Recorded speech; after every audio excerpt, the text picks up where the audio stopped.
G'day, my name is Tom, this is the Tapless YouTube channel. We are finally here in Flight Simulator 2020. Like, freaking finally. I am so excited to do the first video here. I've actually flown a little bit in this game for a little while, for the last couple of days. And yeah, I'm very excited to do our first flight. We are actually going to do the same flight we did last week, but instead of doing... I still like to check for updates. But instead of doing... the PMDG 737, because due to the fact that it's not available in this game yet, well, I will check anyway, and if it is, I'll quickly get it before I re-record this video. But if it's not, we'll be flying the Airbus A320neo. We'll be representing Jetstar 767, and we're flying from Adelaide to Sydney, just like we ended off P3D V5 last week.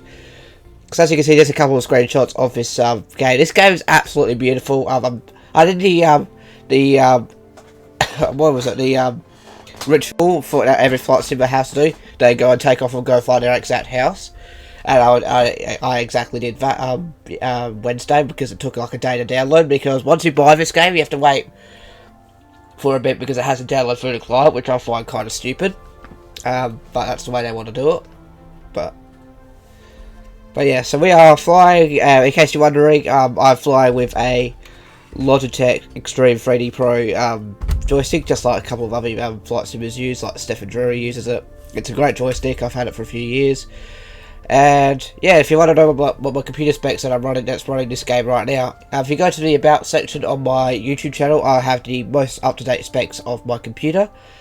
So if I change something, I add on to it. And yeah, so I'm just hoping this game actually wants to load, because it's had it crashed twice already. This game plays very well with this computer on high-end graphics, but I am very, very surprised, considering that my CPU is an i5-4590 and I've got a GTX 1070 Ti graphics card. Considering the fact that that might even bottleneck my CPU a little bit because of that combo. But I mean, this computer as a whole is 6 years old. Like, I'm surprised. So let's just wait for this to load. So what we'll do, we'll take off of Adelaide, runway 23, hopefully we can get the right gate, which I believe is gate 22. And then we're flying to, Sydney, New South Wales, because obviously none of you can travel right now. So you can get to see what this game looks like, and if you want to see how it compares to P3D V5, I'll leave a link in the description. I've got 2 videos of that. I've got the takeoff and then up to cruise, and the game kind of crashed then. And then after that we went from cruise to the descent to the landing, which I didn't mess up the landing. The ATC told me way too late that I'm cleared to land, and then suddenly I'm going to get told to go around. Probably because of how busy the airspace was. So I've been pretty interested to see how busy this airspace is. So the game's still loading. It does take a while. It is a big game, by the way. I have this installed on the YSSY, so it shouldn't be this slow. Here we go. Yeah, it's moving up a bit now. But yeah, I'm very excited for this first video. If you do enjoy this kind of content, make sure you hit the like button down below. If you're stumbling by for the first time, please subscribe. Welcome to the main menu of Flight Simulator 2020. As you can hear, I was going to speak quiet for a minute.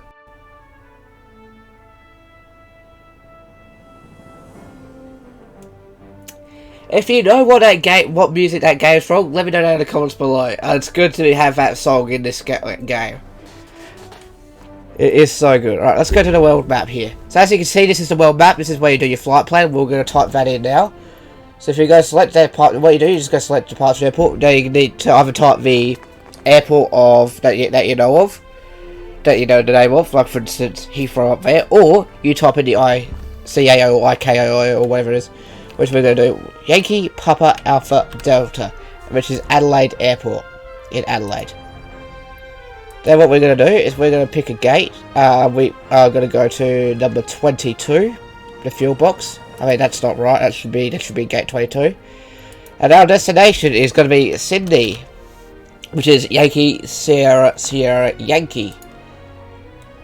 Just like that. And now we're not going VFR because it's going to give us the option to go VFR. But we are actually going to go high altitude airways. There we go, that's our flight plan there. So we go start at Maxim, then go to Borley, then Scapa, then Acmere, Welsh, then O'Dowd, and land at Sydney. We are taking the A320neo today, which is going to be our plane of choice. As you can see, this is all the aircraft here, so I'm just going to scroll through. lots of diamond aircraft. There's the extra 330 LT. So if you've watched Steve-O, he just did a video on one of those planes, so you can replicate that. We've got a DR400, which is what Squirrel uses to train flights. We've got the Beech G58s back. The King Air 350. Oh, that's been in the flight simulators for a while. I think it's been since 2002, maybe. I'm not too sure. Let me know down in the comments below when they added the King Air. I think it was 2002. Then they've also got the two Citations, the Longitude and the CJ4. You probably won't have some of these planes because you may have a lower version of me. I've got the Premium Deluxe Edition, which is what allows me to get some of these aircraft. We've got 31 aircraft total, which is pretty...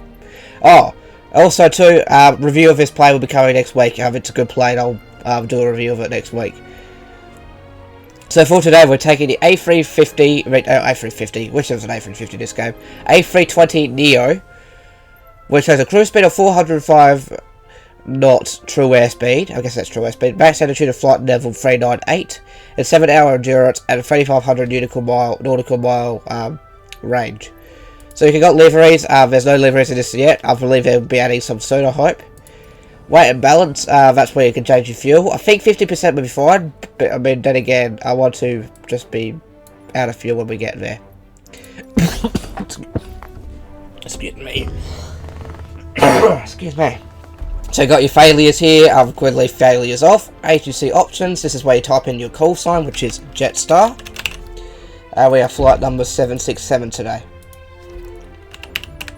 767. And our tail number, we're not going to worry about. Actually, no, we will worry about the tail number. Victor Hotel, Victor Foxtrot November was our planet of choice today. And yeah, that's all you have to do then. Just click back to world map.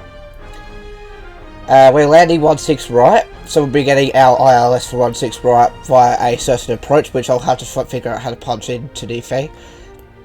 But without further ado, if you're all ready set to go, if you want to see the flight plan, there it is there. That's where we're going. If you want to do the flight plan yourself. And yeah, so I'm very surprised at how this game runs on my PC. It's running at high-end graphics. I like the high-end graphics preset, and it plays so well with that. I mean, I'm surprised. I was expecting to only be like medium or low because of my processor. It might be bottlenecking my processor, but I'm running this game at high-end graphics and pretty much a high-end preset. I haven't changed anything else. And we have live weather and live AI traffic, including multiplayer traffic, so we'll be seeing things like people flying like different planes around the world, so we'll be shouting out some people during the flight. And yeah, I mean, I've seen lots of people fly to their house and everything like that. And because my first proper flight was in Canada, because I did do obviously the ritual flight find my own house, which I managed to do. It didn't look exact, but I mean, obviously there's some limitations. But it was in the exact position though. I was like, that actually is where our house is placed. And also too, I saw my grandparents' house, and then I went to Canada in that Carolina CT-182 turbo, like Cessna, and that was actually fun. And yeah, and I did that for my house flight in the Cirrus SR-22.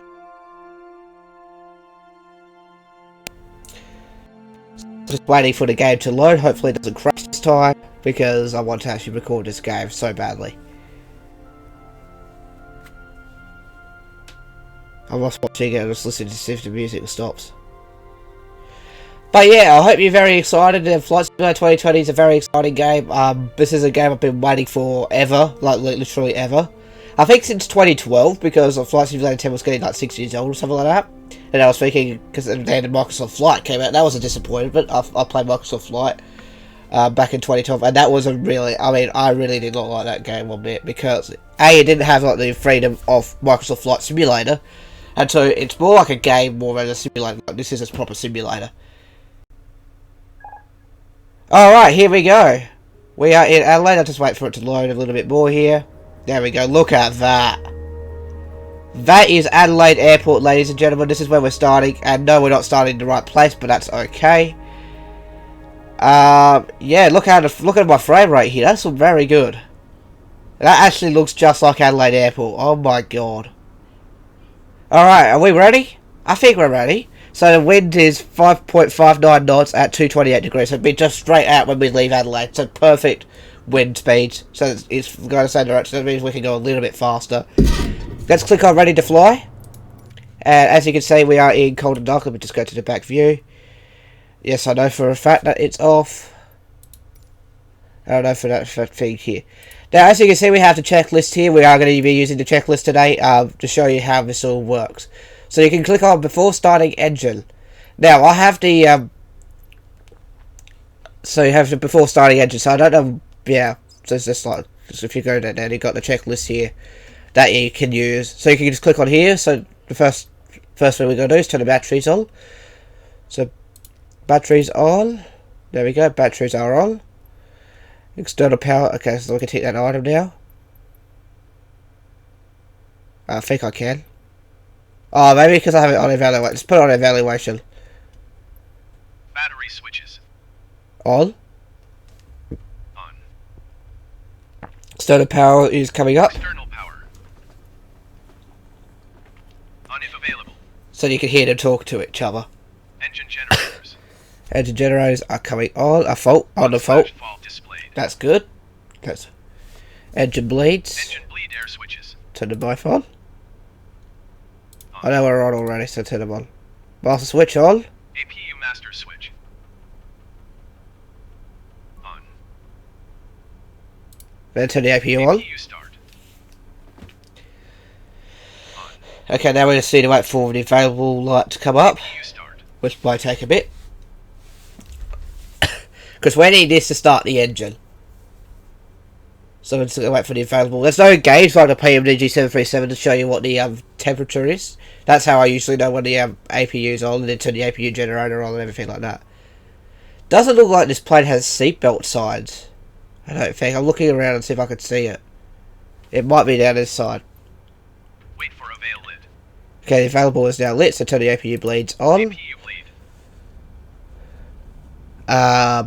Nav switches are on nav. We can't change those, can you? External No. power. External power is coming off. Off. Then turn every single fuel pump Fuel on. pumps. Just like that. Very easy. Alright, we're not going to start the engine yet because we're going to get our clearance. Beacon. Beacon's coming on, which is just this switch here. On. There we go. Now we're ready to get our ATC clearance. So the button down for ATC is used to be the tilde key, but now it's scroll lock. So if I press scroll lock, as you can see, we can get Adelaide clearance. You can go to ground services that you need, but we don't need any ground services by the looks of these. Clearance, IFR clearance. I'll just set this up. Clearance delivery Jetstar 767 IFR to Sydney ready to copy.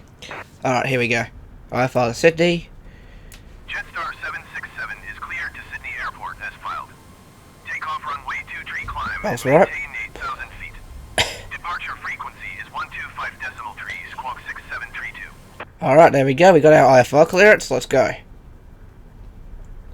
Jetstar 767 is cleared to Sydney Airport as filed. Takeoff runway 23 climb. I may not need to push back by the looks of things. I think I can just drive forward. Or taxi forward. 6732. Alright, let's test my knowledge of this. Yeah, we can. Jetstar 767 read back correct. Contact ground on 121.7. Alright. Release the parking brake.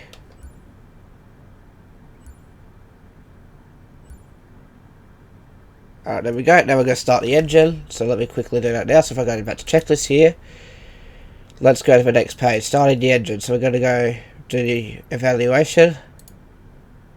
Thrust levers are idle. Thrust levers. Idle. Ignition. Engine mode selected. Just to IGN/start. okay, turn both thrusters on. Engine master 2. This is very cool. This is much better than the checklist system on Engine master 1. On. Then you can come up here, and as you can see, the engines are starting to power up now. The N1's your oil pressure, N2 I think is your fuel pressure or something like that, I'm not too sure. Or RPM. Alright, there we go. So we just wait for that. And yeah, and our flight plan will be already programmed into the FMC, so we don't need to faff around with that. Yeah, I use a British thing even though I'm Australian. But the reason why I chose this flight for the end of P3D and the Star Flight Simulator 2020 is because I did this flight, well not with this plane, but with the 737, when I flew to Sydney back in January, just before the pandemic was a thing. Alright, wait for it to stabilise. It'll be about 19.9, I believe it was.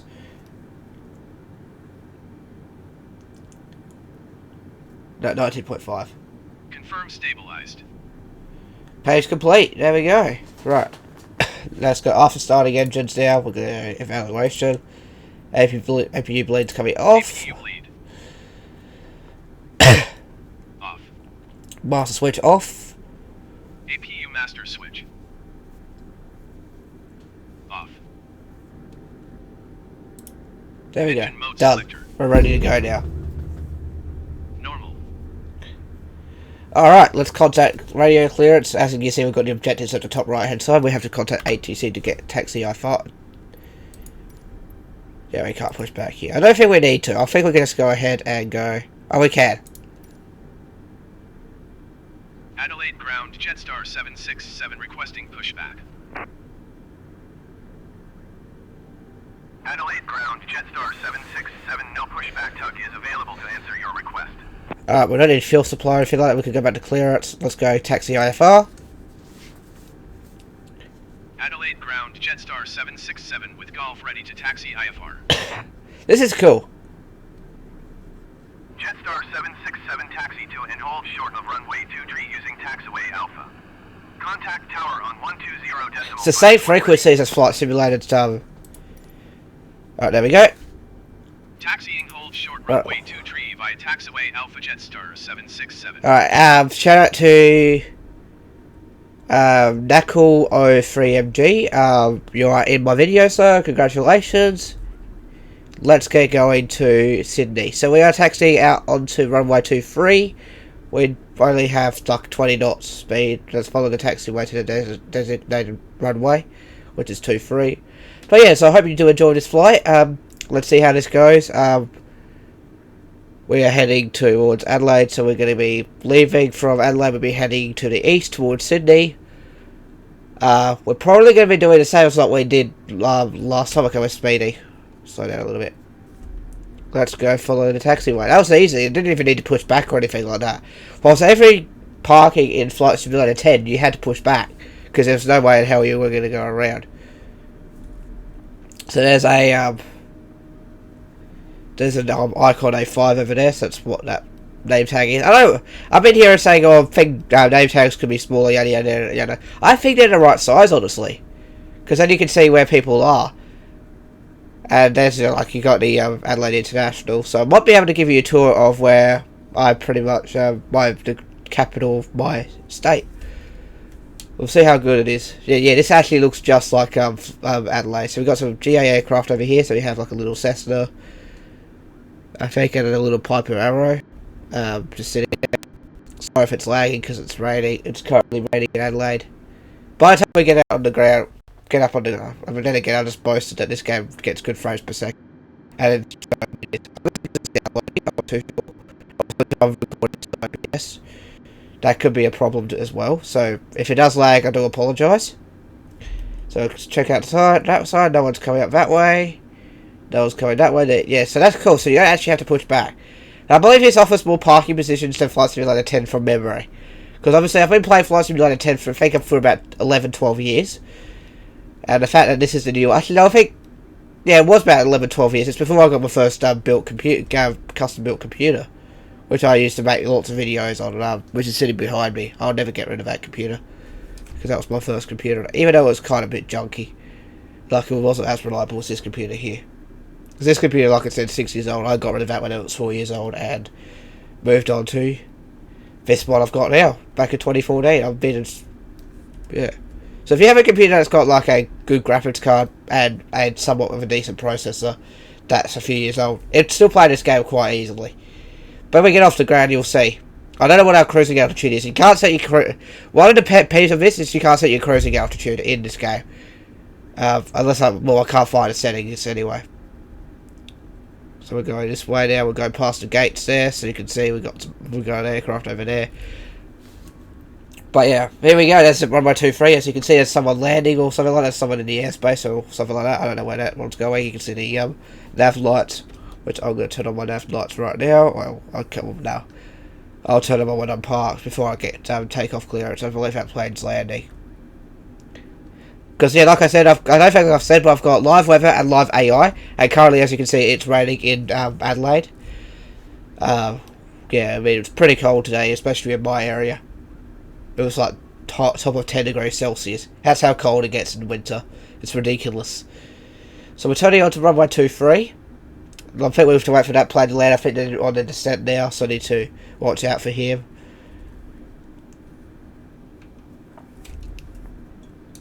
And let's get going. So yeah, we'll be doing flights all over the world. Let me know where you want me to go, if you want me to go and fly over your neighbourhood and something like that. Also, we might take part of the landing challenges, and also I think of what I might do for my first few episodes. We'll go from the smallest airplane in the game to the biggest airplane, and I might teach you how to do like a tutorial series on how to fly each plane. Let's put the brakes on. I mean, that's also that feature, so now I'm going to request takeoff clearance, but before I do that, I need to go and... what was I going to do? I was going to come up here.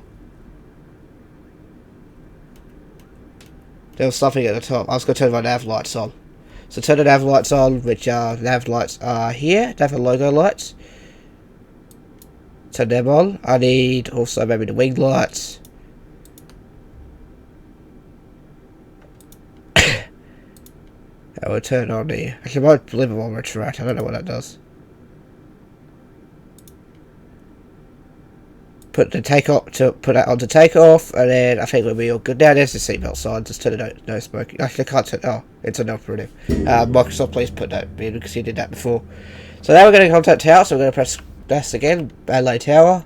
Takeoff clearance. Adelaide Tower Jetstar 767 ready for IFR departure runway 23. There we go. Jetstar 767 cleared for takeoff runway 23. Traffic is generic on final. Okay, I shouldn't be cleared for takeoff, but we'll go anyway. Cleared for takeoff runway 23. Alright, we're cleared for takeoff. I'm not going to argue with that. Let's get going. Let's get out of here. I'm just going to keep making sure my altimeter is calibrated. So apparently we've got takeoff clearance. So let's go line up on runway 23. And let's go. So we're going to enter the runway. We've got another person here, so shout out to... alright, let's lower the flaps one notch, and let's go. Shout out to Tia Avarice and his 208 Caravan. You're also in the video. Here we go, airspeed to live. That's 80 knots. We rotate around about 123 knots by the looks of things. Rotate, okay, it's rotating on its own. Not too bad, or well, I was, but now we can raise lift those. Let's lift off. Off we go. We're off the. Okay, raise the landing gear, positive rate, gear up. Stay in line with the departure runway. Climb to 500 feet. AGL. Well, we're actually a little bit higher, and then there we go. Flaps up. And we'll go straight to Melbourne Centre. I don't know why we're done. Okay, we're over speedy. 125.3 Jetstar. Now all I'm going to do is turn the autopilot on and it will fly the plane all by itself. Here we go! Off to Adelaide. There we go, enter selected altitude. Melbourne Centre Jetstar 767 is climbing through 2,300 feet for 8,000 feet.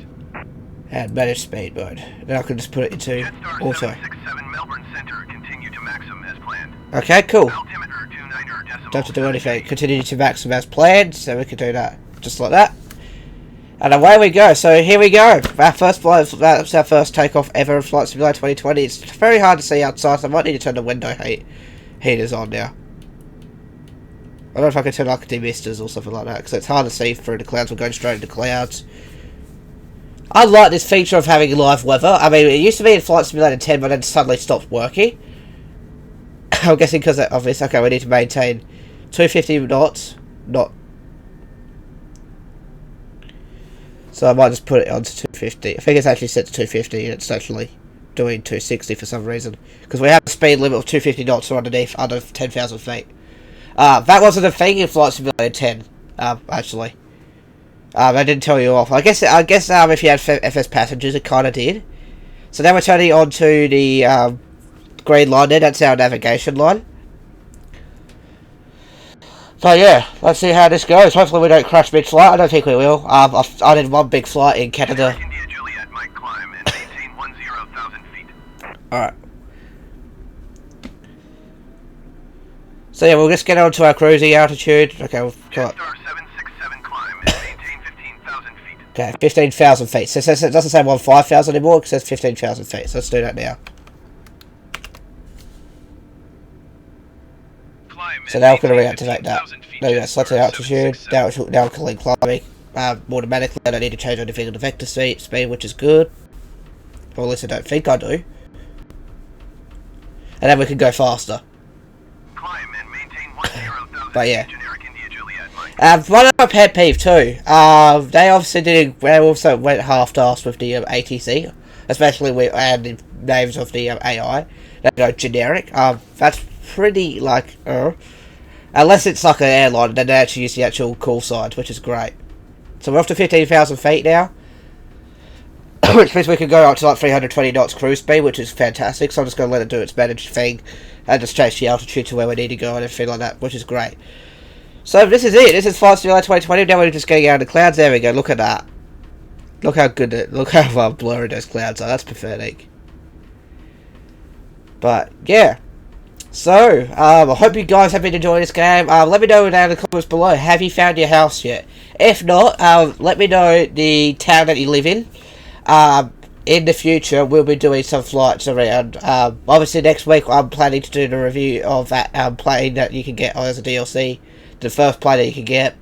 So we can compare, and then that will be the plane that we can use to, that can be the plane that we can use to, what was I going to say? To use to, okay, looks like we're speeding up now. Generic India Juliet might climb and maintain 10,000 feet. Okay, I don't know why you asked them twice for doing it. But, yeah, cool, I can put that down now. Yeah. So, yeah, if you haven't found your house yet, let me know what town you live in. And what I'll do a series on finding, like, viewers' houses. I would love to do that, so if you want, say if you live in somewhere in Africa, or live in America, in a state of America, let me know your town. Then I'm going to go find the coordinates or go find an EOVOR point to it, and then I can do it from here. Let me know where to take off from as well, that'd be great as well, like what's your nearby airfield and what aircraft you might need to fly with. Alright, so it looks like our cruising altitude is flight level 390, just like last week. Actually, that was 370, it was meant to be 390. Alright, why are we not going to 15,000 feet? Well, maybe I will need to expedite it. Let me just click expedite. It might do it now. If I click expedite. We're flying through the clouds here, plane. Let's go. Our airspeed's just freaking out there. There we go. Now we're climbing. Look at that. Our airspeed just freaked out. Did you see that? But yeah, this is a very awesome aircraft. I've been flying the A320neo for a little bit. It's definitely a very, very, very, very nice aircraft to fly. I would admit that. It's more in depth than the ones that were in the older flight simulators, in my opinion. Like I think the older ones, you didn't have APUs or ground power. Correct me if I'm wrong. I haven't flown any of the default airliners for ages. Like, I'm glad I don't now. Yeah, see that? Look at that. That's freaking out. I guess because it's the wind or something like that. I'm not 100% sure. But if you know why the airspeed likes to freak out a little bit, let me know down in the comments down below. Because that's actually a funny touch. Just ignore that. We're actually doing about 320 knots to climb speed, which is okay. I mean, we're only climbing 4,000 feet to go. Okay, it's leveling off by looks of things. But yeah, it's actually doing it on its own, which is great. I don't have to do anything like the previous flight simulators where I just used to put them up to like 1,800 feet. But yeah, if you want to also see any older flight simulators, like I said, I can do any flight from 2002 to obviously flights from 2020, which is the latest game. But yeah, this is absolutely fantastic. I've been wanting to play Flight Simulator 2020. I was hoping to get into the alpha testing and do some flying around in alpha and whatnot, but I didn't get to. I did in Flight Sim World, which was the last. Generic India Juliet might climb and maintain 10,000. How would you tell them again? But yeah, so we're doing about 320 knots. As you can see, that's our climbing speed as well as our cruising speed, which is great. Climb and maintain 10,000 feet. Generic India Juliet, Mike. Yeah, very nice out here. Look how many clouds there are. Look how good this looks. When we get to cruising speed, we'll do our thumbnail picture, of course. I'll just go into drone mode with my Xbox controller. I'm just charging my headphones at the moment because I can actually I'll just go into live pause mode, which I'll show you how to do that. But yeah, it's so nice out here, up here. That's the good thing about flying. When you're flying, it's very nice to go over the clouds and see what's on top of the clouds. Seeing the tops of the clouds, it's so cool. Because I've been flying on aircraft. I've been flying as a passenger on aircraft for 20 years. Like we went to when I went to United Kingdom, and then obviously this flight when we went to Sydney. But yeah, just so you know, so you had a good idea of what Adelaide Airport looked like in this game. If you want to look at how, like compare and contrast, so if you want to do your own comparison videos, feel free. You can use my content between Adelaide and Sydney for the last two videos. Like I said, I'll link that in the description down below if you missed that. So you can see how outdated Flight Simulator 10 looks, or P3D V5, which is what we've been using on the channel. Which we will still play from time to time. Like if there's a certain plane I can't get for 2020, I will fly P3D. I'm never abandoning P3D. That was one of my favourite flight simulators. Then again, some of the things here aren't correct, obviously. Alright, what are we now? We are close to 15,000 feet? Yeah, we are. The cool thing is you can actually go down there if you want to see it, which is probably about the default view for Flight Simulator 10 if you think of it. Or is it this? It's one of these two, if you remember. I'm just going to try and push it down. There we go. So now we're climbing up to 15,000 feet. We need to be at flight level 390 when we get up to there, which is probably a little bit higher than what this plane is meant for. That we'll see.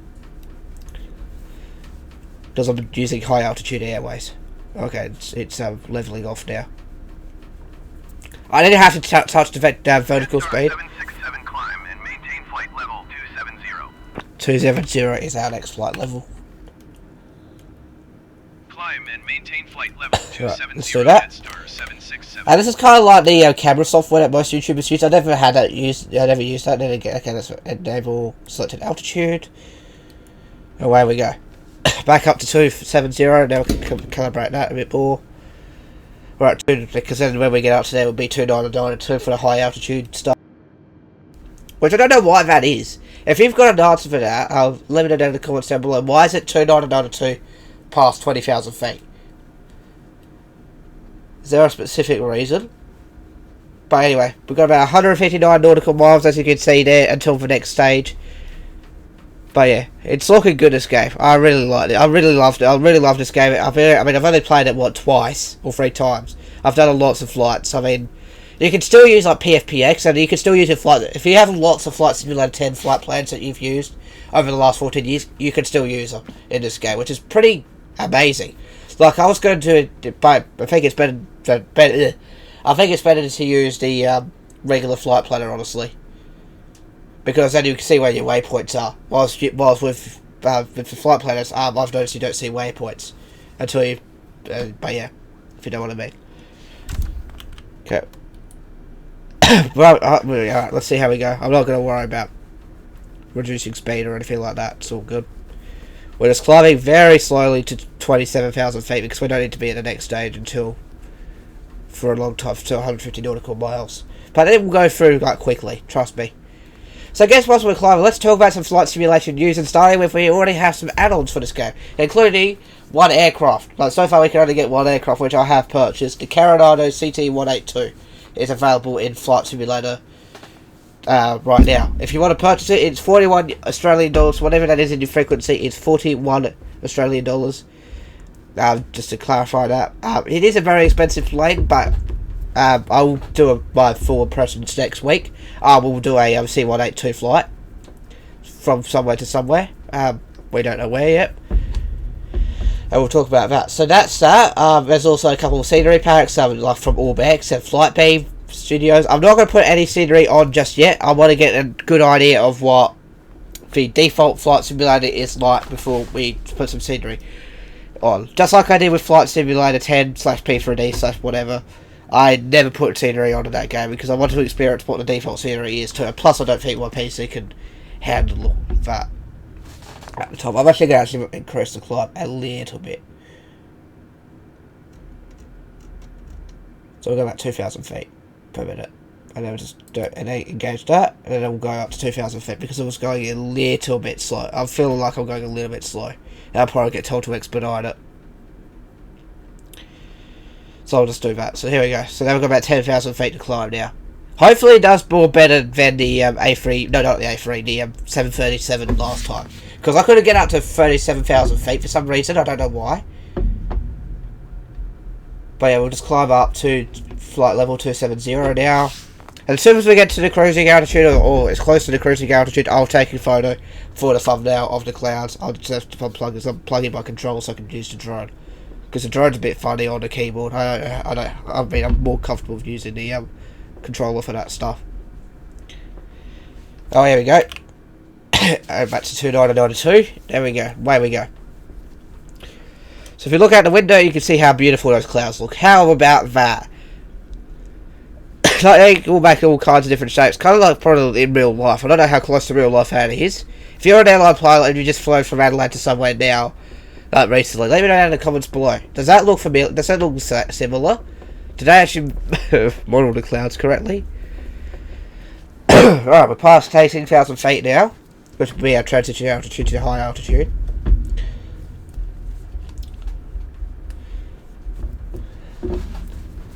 So yeah, I'm very excited for that. So yeah, obviously, yeah, there's over 800 developers that are making stuff for Flight Simulator as well.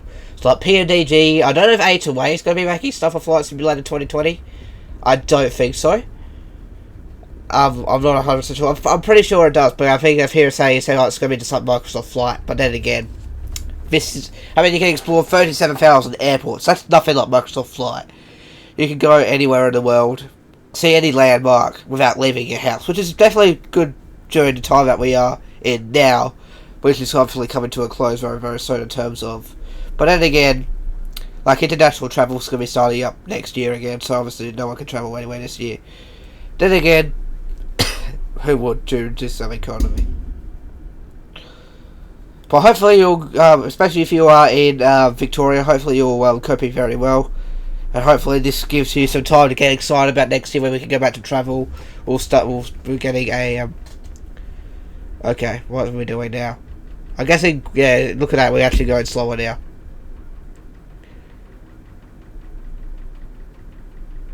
It actually slowed ourselves down automatically. So yeah, if any of you live in Sydney, if I fly over your house, let me know down in the comments down below when I'm landing at the airport. If you live close to the airport, you might see your house from Sydney, which I'll be very excited to see. If any of you actually did that. So we're still trying to climb, but we're doing about the right speed, about 230 something knots. Actually, just trying to see if I can find out what. But I've got it on speed. I've got it on auto throttle, so it's doing it. It's managing the speed metal automatically, which is great. But yeah, so that's very cool. I also see like new flight simulators coming to this whole community. Especially, I'm surprised. I'm saying this. Jacksepticeye has done a video on Flight Simulator 2020. I hope he does more, learns more how to fly, and then decides to do more games. Like, I'm very surprised to see that there's a whole lot more people coming to join the Microsoft Flight Simulator community, which is great to see. If you are one of those people, make sure you make yourselves known in the comments down below, because of this game. Is there a reason why you decided to join the Flight Simulator community? It'd be great to know. So yeah, Jacksepticeye's been playing it. He flew over his house in Ireland, where he used to live, Alphone, I believe it's called, or Altone, or something like that. affluent or something like that. We might have a look and see if we can actually fly over his house too, and then he actually was going, oh, that's weird, it's not exactly correct, but yeah. But what, I mean, you're not going to expect everything to be exactly correct, because not everywhere's got the photogrammetry data. Mainly in the United States, we'll soon be able to fly over the United States, like I might be able to fly over some YouTubers' houses in the United States. Especially like over Hollywood in Los Angeles and everything like that. We have to do a flight there eventually. But yeah, so then after next week, what I plan to do for this game is we're going to fly for every aircraft that comes standard in the game. So every 30 aircraft, from small to big, so I can teach you how to fly, how to fly a specific aircraft. So that'll be the next 30 episodes of Flight Simulator, which will be very, very exciting. Because I'm very interested in this game. There's a million things there's over a million things you can do in this game.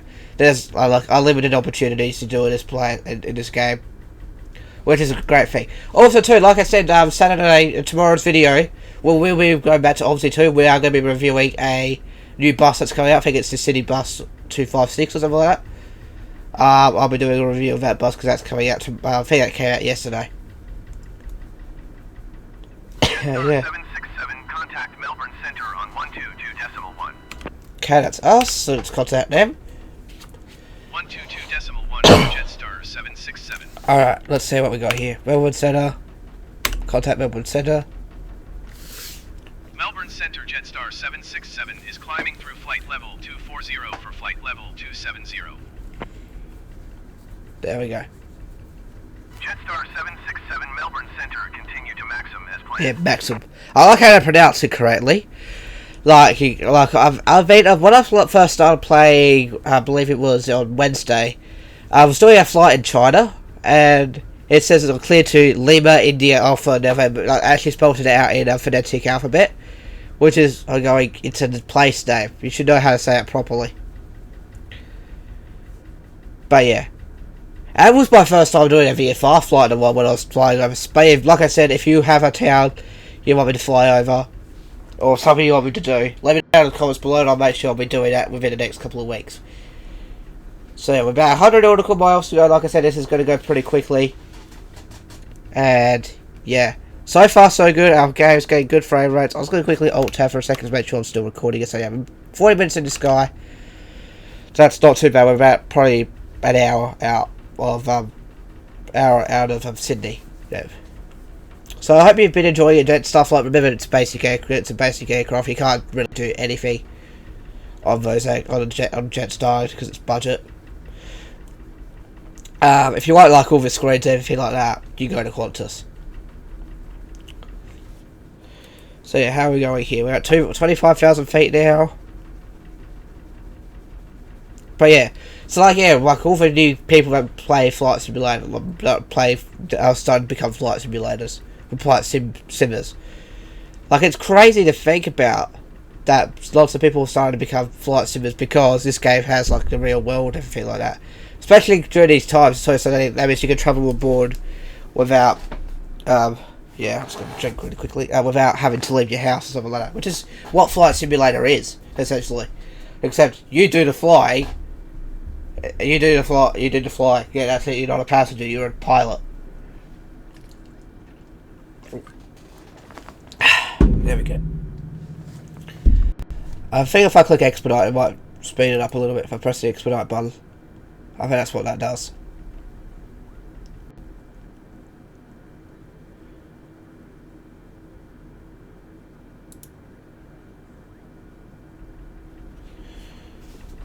Alright. We're climbing very slowly because we're not doing the best speed, but we'll just wait.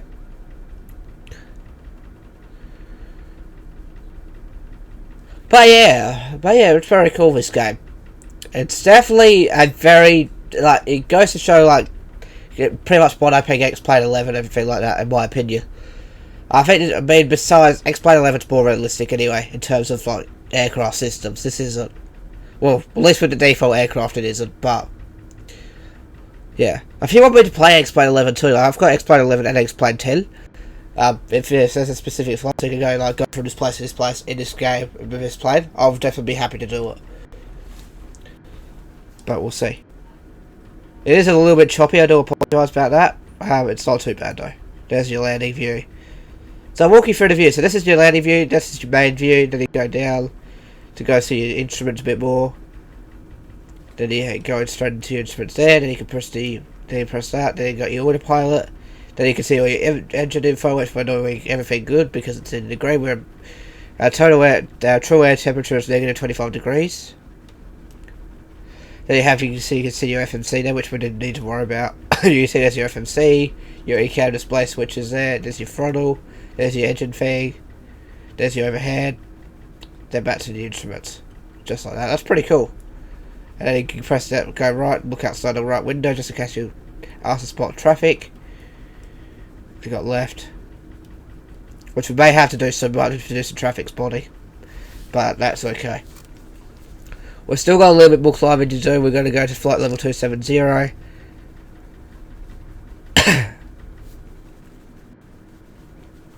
This is cool. This is a very, like I said before, this is a nice plane to fly. It's very easy to fly this plane. But I was going to think I would do the Dreamliner for this flight, but I thought, no, that's not realistic. For my flights, I want to be as realistic as possible. Like, realistic aircraft to fly. Like, you wouldn't fly a 747 interstate, wouldn't you? But, yeah. So, yeah, it's good to see that, yeah. But now, that's pretty much it for that. Let's talk about the, automotive news. First off, we want to talk about Street Speed 717's 2010 Corvette ZR1 that he's got at late model racecraft. Apparently the car is pushing 800 wheel horsepower. I mean, what?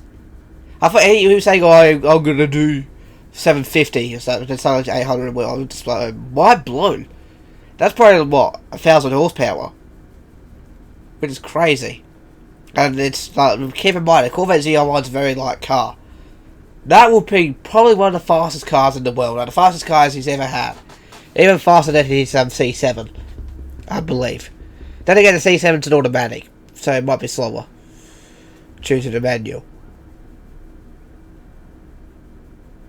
Alright, we've got about 4,000 feet to go. Come on, keep climbing.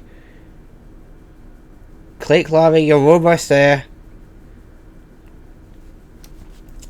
But I love the auto throttle thing in this, because you can see how much percentage of throttle it's using. I think if I move it forward though, because it might have a limiter. If I go 70% throttle, yeah, there we go. We're going faster now. Jetstar 767 climb and maintain flight level 390. Alright, that's our final climb, so that will leave us alone now. Climb and maintain flight level 390 Jetstar 767. Okay, selected altitude. There we go. Oh, it's not even selected. Come on.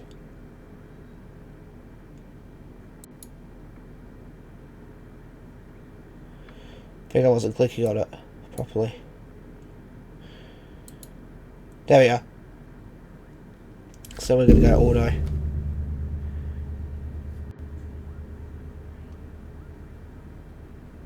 There we go. Climb.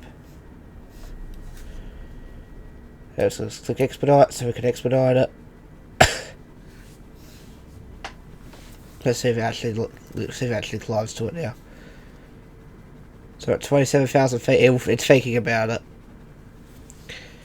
Not 34,000 feet, 39,000 feet.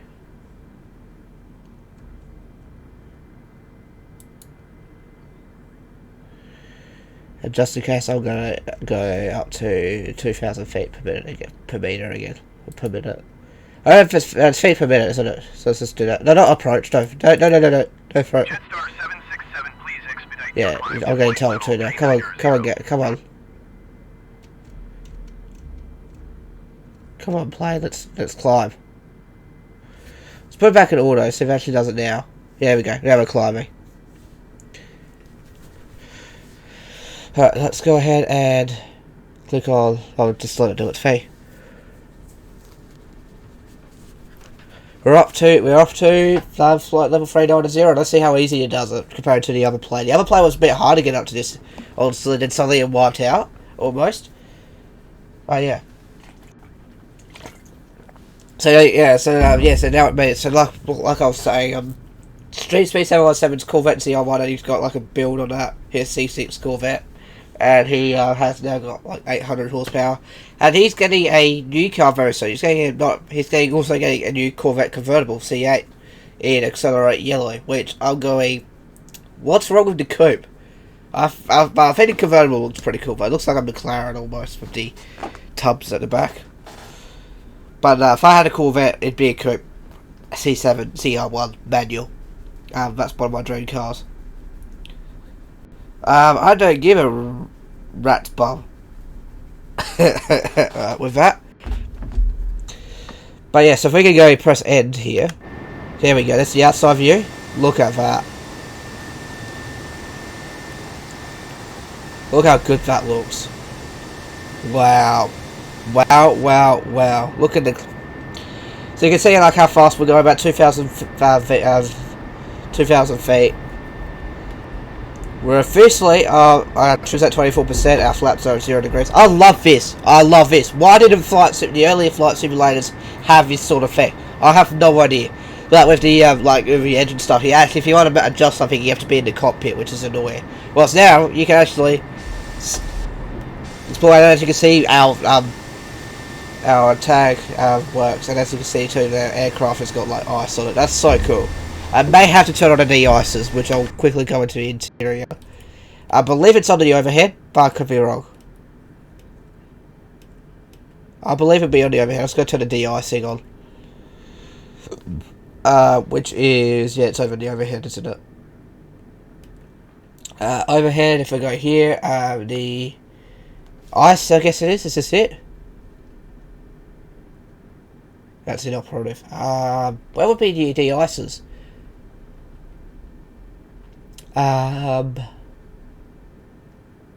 De-icing, de-icing, de-icing. Where would you be hiding?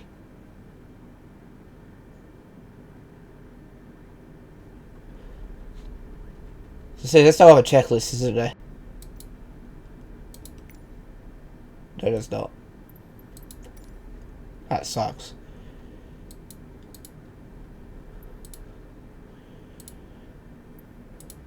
Where would the de-icing be? This aircraft... Does the A320neo have de-icing? I wish I could Google it, but my thing I'm going to Google it or is... Let's just try rotating a little bit. Maybe it's up further. To the PA on if we want to, but... That is so annoying. That is so annoying, I can't find it. Maybe it's somewhere that I just completely saw and completely missed it.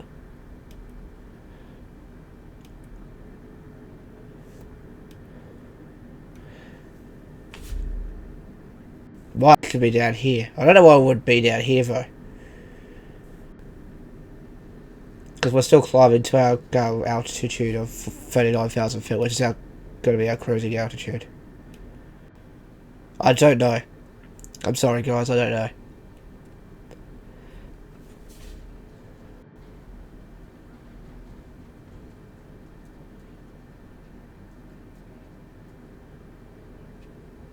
So we'll see that's some icing effects, which is pretty cool. I mean, our windscreen's nice and clear now, which is good, so we can see out in front there. So really, this is meant to be going 38,900, but I think because I've programmed it to be old A320, it might be higher. But we'll be able to do 39,000. It's only 100 feet more. But if we can't, that's fine. We'll stick to 38,900. But we still haven't made it to the first waypoint yet. But it's going quickly. Maybe quickly. I mean, it's 38 nautical miles to go. We'll see. But yeah, it's good to see more flights related to the community. But yeah, so that's Street Speed. Next up, apparently someone had vandalised Stradman's Ferrari 458, which is disgusting. Kind of like the guy with the event on. He did it with the. Someone did it with the event, or some lady did it to the Ferrari. Took like a photo or something like that. Which, I mean, it's better than standing on the head, but they actually sat on the car, which is not on. Never sit on anybody's car except if it's your own. Like, respect other people's property. Like, I wouldn't go and sit on, like, a freaking Lamborghini on the street, or a McLaren P1 or anything like that. They're too, I mean, I'll take a photo next to it, but I won't sit on it. I'll be respectful. Especially you say that car's worth $2 million or something like that. Well, he's still Stradman is still looking for his hypercar, but I think he's actually going for a I think he's actually going to get the SSC Tuatara or whatever it is, or Tuatara or whatever it is, that new hypercar, which is very cool. I hope he doesn't, because that's not out for a few years, I don't think. I think he's going for like a P1, or still going for P1 or Veyron. He's still looking for it. It's going to take a long time because he can't find the right one.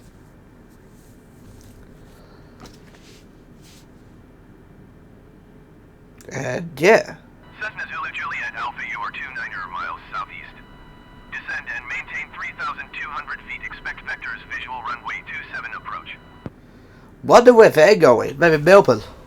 Cessna Zulu Juliet Alpha, climb and maintain 10,000 feet. But he's landing. They're landing. So why do I have to climb it in? Climb and maintain 10,000 feet. Expect vectors, visual runway 27 approach. Cessna Zulu Juliet Alpha. So yeah, cool. We can just chill out now because it's flying on its own. We're about 3,000 feet away from hitting 390, which is great. And that's where we're going to stay for hopefully not long. That means the flight will be much quicker.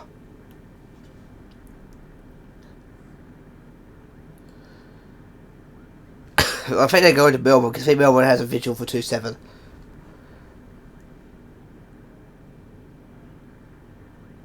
But we'll see. I've got a feeling that's not a player. I think that's actually I think that's a player flying. So if you are flying Cessna Zulu Juliet Alpha, hi buddy. I hope you're having a good fly. Hopefully you're having a good flight. I'm in here to as Jetstar 767. Fly to Sydney. So I've never flown to a handcrafted airport before, so I haven't seen. I mean, I almost did. I was going to go to Denver yesterday, but then that flight was taking so long, and it was getting pretty late for me. Especially because I had a lot done this morning. Like I had to go and get my haircut, my beard trimmed, and then my mum was going to go and change her phone plan over, so I had to go take her to do that. I was kind of hoping she'd get a new phone, but so she could get something better. But no, she likes her phone, so fair enough. She's got an HTC U11s if you're a technology fan. And I'm getting a new phone next month. I've got a Huawei. I'm not going to say what I'm going to get. I'm quite excited for it. I've been wanting one of these phones for 2 years now, maybe. That's my dream phone. I'll be reopening the Taf's Tech Reviews channel for that. I'll be very interested to showcase you and talk about the 2 years of experience of my current phone, about the pros and cons of having a budget phone for 2 years. I mean, then again, it's mostly pros because it's actually been a great phone in my opinion. Alright, we've got it may do it. It may do it. And then we'll say about 250 knots for the cruising speed up the top here. As you can see here on the PFD, I think it is, or FFD, whatever it is, on the side here, you can see the waypoint. That is our waypoint that we're going across, which is maximum.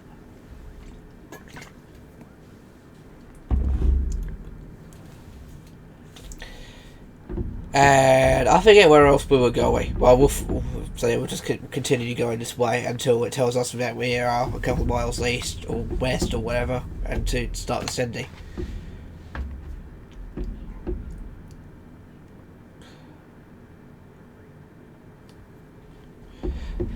But yeah, obviously this game still has its problems, like with the ATC. Sometimes I've noticed it's not much now. That the ATC tends to cut out and doesn't say anything. It hasn't happened since day one, so I think they might have fixed that over like a web update sort of thing. It was a bit weird, but okay, but we've got 500 feet to go. 1,000 feet to go. Let's go. Flight level 390. Come on, plane, you can do it. And we're doing 0.789 Mach speed on the ground, which is very, very fast. Like 0.789 units of speed of sound or something like that. That's really fast. Our ground speed, let's just go have a look. What's our ground speed currently? Is 466 knots. That's pretty quick. And we'll be at Borley in about 15 minutes. That's how long the flight's going to be. It's going to be very, very quick. Like go from one point to another.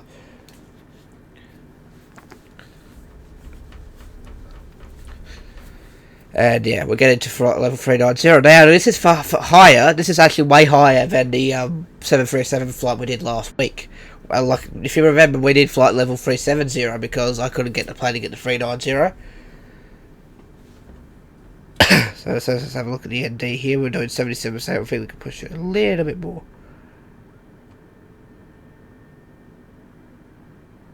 Put it back on auto. Yeah, 83%.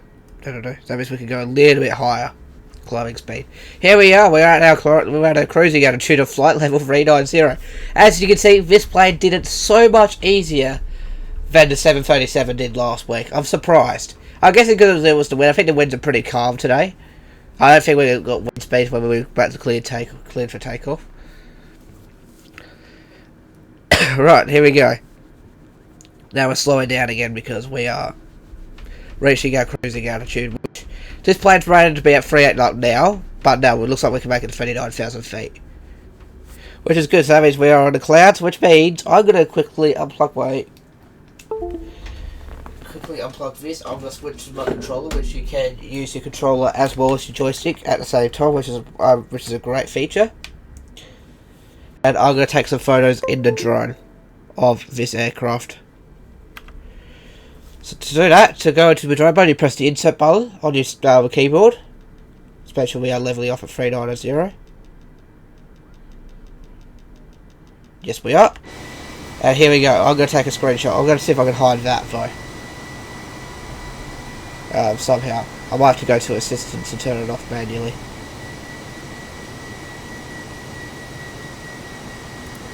But now, it's not working. I need a different plug. Give me 2 seconds, but this is what it looks like in this drone mode. I have to go change the plug, because that plug's a bit dodgy. There we are. Uh-oh. Bit lagging it.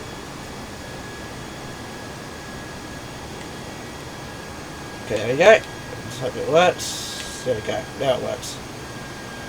So I'm going to take a photo of it right here. Look how icy it is. Look at that. That's cool. I was going to quickly pause. I was going to quickly go to assistance. I'm going to turn off the nav aids. So the routes and waypoints. Turn that off for a second. Apply and save. Pressing F11. Hopefully the game computer is still recording the gameplay. Yep, there we go.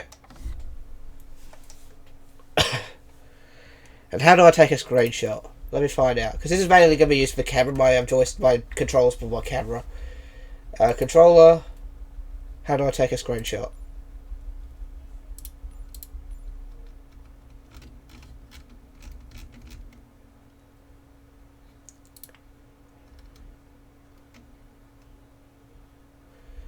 Miscellaneous. I want to search my screenshot. Screen capture. Okay, there's no button for it, so I think what I'll do is I'll just press the regular one I've got on Steam, because it's a Steam game. I can just press Shift and 12. There's our, okay, so hide this as well. Yep, no, undo that. That will disappear, I hope. There we are, and then boom, done. Now I can go back to the cockpit, fly normally. And I was going to switch my cable back to bang, crap wallet. There goes my joystick. Oh. Don't mess up anything. Jesus Christ. Can I just reset it by just press E? Did I mess up something? No, I didn't. We're good. So I'll just unplug my joystick, continue on with the flight. Hopefully that didn't bend my USB port. I don't think it has. But I plugged my headphones back into my headphones are completely dead, flat. So you hear it. Plug in, so we'll do that. Right, we're at the cruising altitude. Now I'm going to turn those nav aids back on. So now we know where we're going. So we're going to nav aids, we're going to turn that on as well. Back to easy, apply and save. There we go, let me just plug in my headphones, just like so. That's charging now, hopefully that works. So now we can click resume, there we are. There we go. That's why how I'm going to do thumbnails and flights in 2020.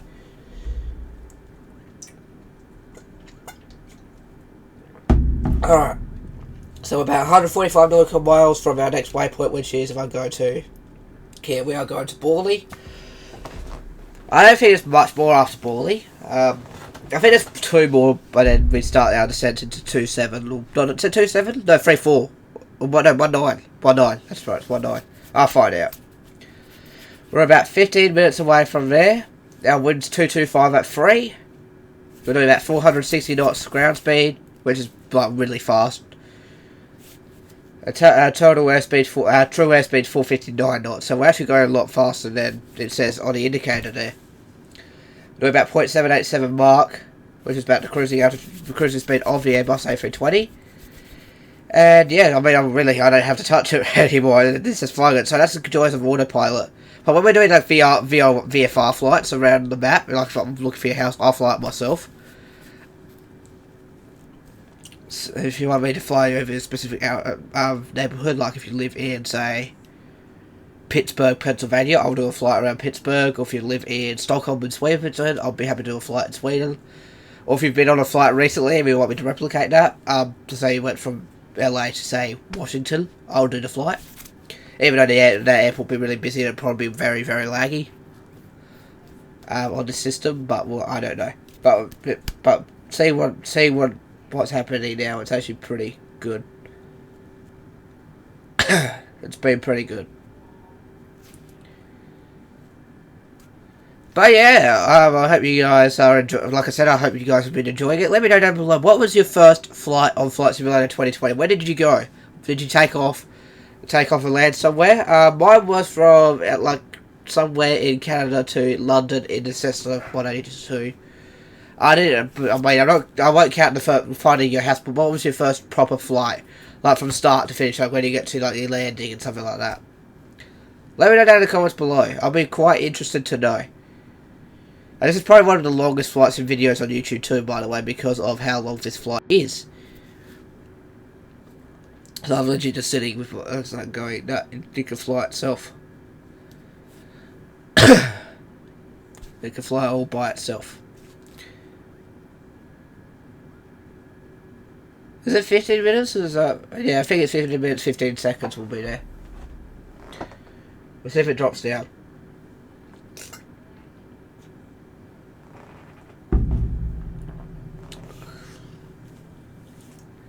But we've Jetstar 767, contact Melbourne Centre on 118.6. Cool. Very quiet that airspace. So let's contact the Melbourne Centre. 18.6 Jetstar 767.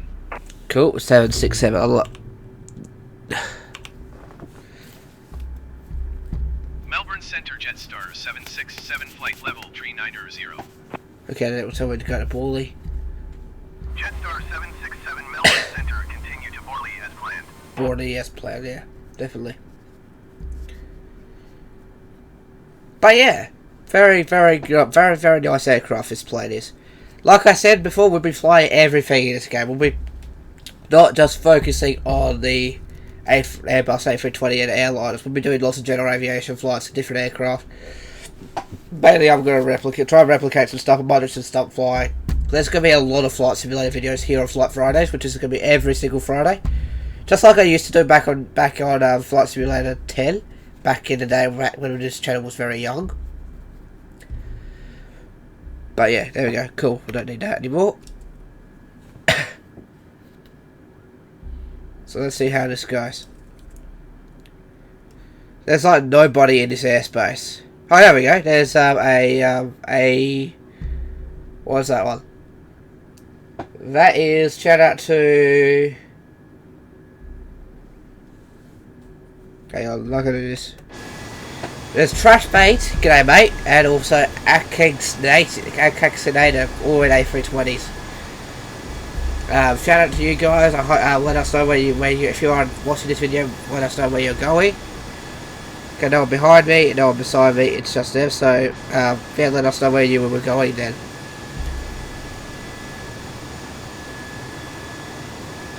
That would be great to know. As we'll do a comfortable 246 knots with actual air speed of 458 knots, with a ground speed of 460 knots. So it's good to see you guys there. enjoying flight sim. I mean, it'd be good if you could contact me. I wonder how ATC works, so I can hear the ATC calls of each. But obviously we're going to be using the approach and everything like that in like the approach settings on the autopilot test that out. We're about 100 miles from the bottom. If you live in this area, let me know down in the comments below. I'll be flying over your pot of land. If you own a pot of land there. I don't know if you can own anything there, but we're like in the middle of nowhere. I think we're flying over Melbourne now, I've got a feeling. I'm not sure. I'm not sure where Borley is. It might be over Melbourne, I'm not too sure. Yeah.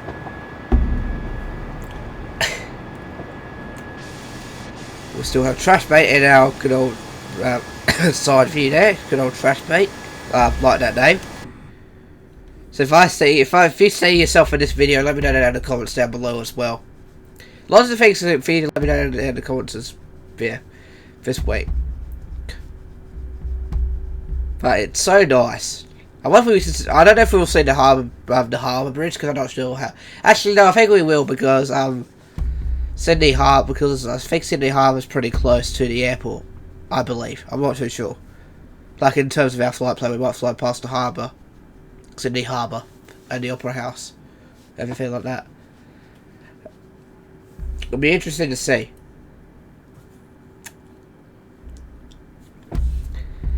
But yeah, we're about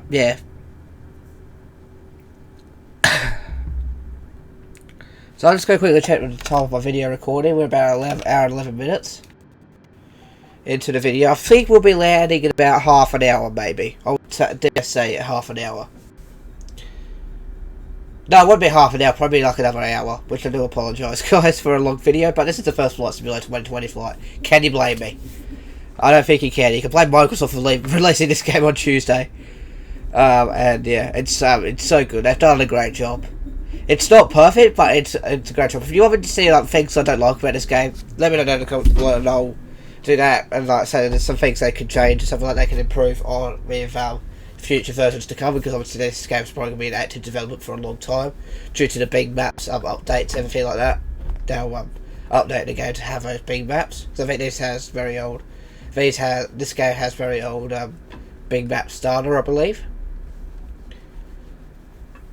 But yeah. Right, yeah. But man, I love it. I'm pretty sure 99% of the people that play this game love it too. Besides the download fee, which I'm really not a huge fan of. There's not really much to hate about Flight Simulator 2020. I mean, I think it's a fun game, especially being a simulator. It's fun, like it's realistic. But yeah. But there's obviously no messages and objectives, so it says continue to designated cruise altitude. We've already climbed to it, but I don't know if it disappears or not. Yeah. And if you want, if I go here, where is it? This one. Press that, and you've got the VFR map. So we can zoom out. Let's see how many points we've got. So we've got Borley. Then we've got Scapa. Okay, we don't have that much to go. We've got about 3 more. So we're not too far away from Sydney. So we're going to Borley, which is right here. Borley. Then Scapa. Yeah, we've still got a bit to go. So I might leave that out so I can show you where we exactly are.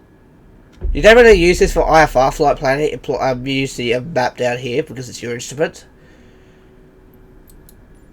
So you can see like all the weather maps there. So it looks like it's still pretty cloudy there in Sydney there. And you've got GPS tracking. So we've passed Maxim. There's Adelaide. We went from Adelaide all the way up to Maxim, that heading. Then continued up, we're going to Borley. We're about halfway there to Borley. So we're not too far away from Sydney. We've got 1, 2, 3, and then we start descending at the 4th one after this one. So not too long. Actually, no, we've got another one. Well, not too long. We've got another one. Right at 4. We've got Welsh. So not too far. We're not too far away. Essentially, if you think of it, we're not too far away. We've only got a few more VOR points. We've got one more heading to turn to. And then we'll start descending and approaching. I'm going to find out how to add the approach to good old fashioned this here. I don't know how I would do it. I just pressed everything and trying to find it. Here goes the initial.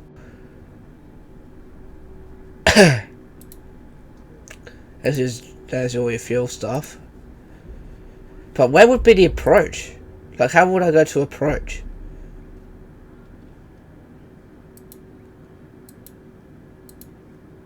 Well, some of the buttons aren't really pressable. Like, this is not pressable.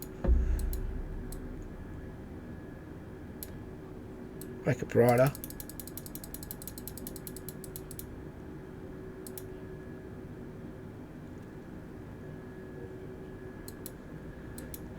But yeah, that's very annoying. No, you can't do that. So you can go to the next phase, which is your... And then you can activate the approach phase, if you want to, that way.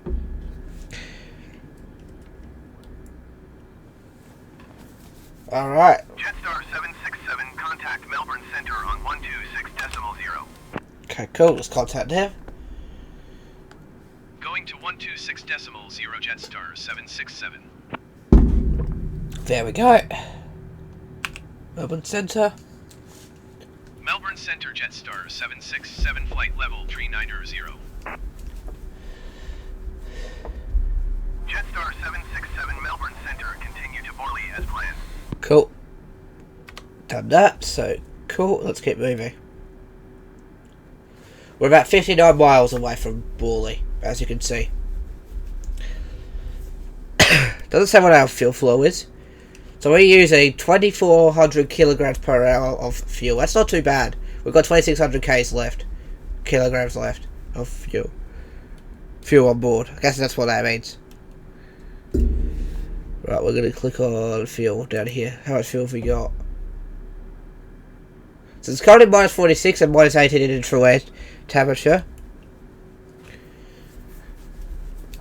Which is probably about right, to be honest.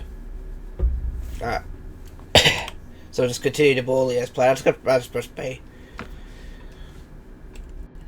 So if I go here, you can see that's where we're going there. We're meant to stay at 39,000 feet. So we should be starting our descent very, very, very soon. I think when we get to New South Wales as a state, I don't think we're going to New South Wales as a state yet. If I go to the VFR map again, I'll show you. No, we're not. We're still in South Australia, I believe. Yeah, I think we're still there for a little bit longer. But I think when we pass this one, when we get to Scapa, we'll be in the New South Wales state. Actually, no, we might be. No, yeah, we are. We're in New South Wales now, I believe.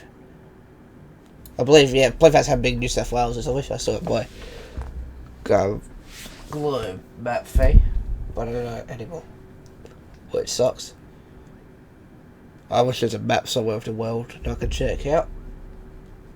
Because I'm not going to Google it because obviously my computer doesn't have as much RAM as most of the people that play this game. But, I mean, this game's playing fine. I am loving, I just love how like, the you can see over the clouds. I think I've said it before, but it's amazing. Yeah, because I'm trying to find a map of the world so I can find out if we are in New South Wales, but I don't have one in here.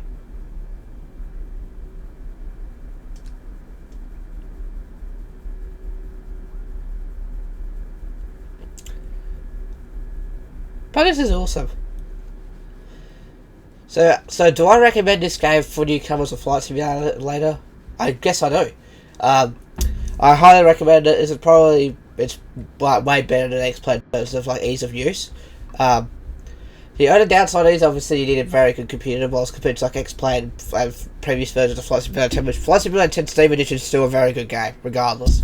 If you are looking for a Flight Simulator, I do recommend you try that out. It's also Flight Simulator, like you can try and find Flight Simulator 2004 and 2002. They're good ones as well. But the older ones, like I say, if you want to fly air traffic control, 2002 is the oldest you can go. They don't have air traffic control in 2000 and older.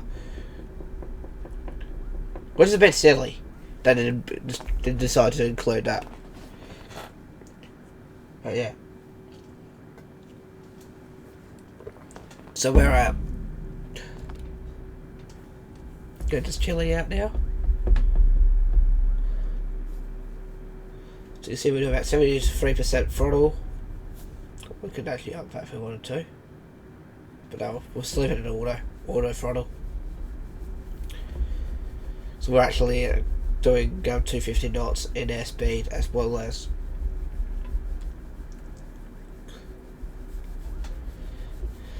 But we're going a little bit out of the boundaries to what the so I'm going to turn that off now. The boundaries of the A320, because the A320, as you saw when we were picking, was only flight level 390, but we're flight level 389, sorry, not 390. But we're just pushing the Airbus's boundaries, and it's doing really well. I think it can go further up than this, but I'm not going to go further up because I'm sticking to what the flight plan is, because you can increase and decrease your cruising altitude if you wanted to, just like you can in FSX and P3D. And I believe 2004, 2002 can do that as well. So if you have any of those games, yeah, check it out if you can, like 2002, 2004, 2002, 2004, 2003. Which are essentially the same game, except you have interactable virtual cockpits in 2004 you did in 2002. So now we'll just sit back and relax. But yeah, I do recommend this game if you are starting to be new. I was going to move my microphone. If you're starting to be new in Microsoft Flight Simulator for sure, because Flight Simulator 2020 has every single airport in the world. I hope they add more in the future. Like they might be focusing on the world and everything like that now. Making sure that, so say there's a new airport that just opened up, would they add that into this simulator, or would they make Flight Simulator 2 with the extra airports that have been made rather than making 10 million airports? Because you can fly to 37,000 airports in this game already, which is about the amount of headphones, amount of airports there are in the world, like exactly the amount. Which you could do in X-Plane, but it's not as detailed as X-Plane. It's not as detailed as this game in terms of realistic looking things. So we've almost back across Borley, so we're pretty much in New South Wales now. But yeah, it's been a great flight. Obviously we might be landing, what's it saying here now? It's changed something. It's saying the nautical miles. Still says 1515. What does that mean? What if I can hover over it and see if it tells me what that means?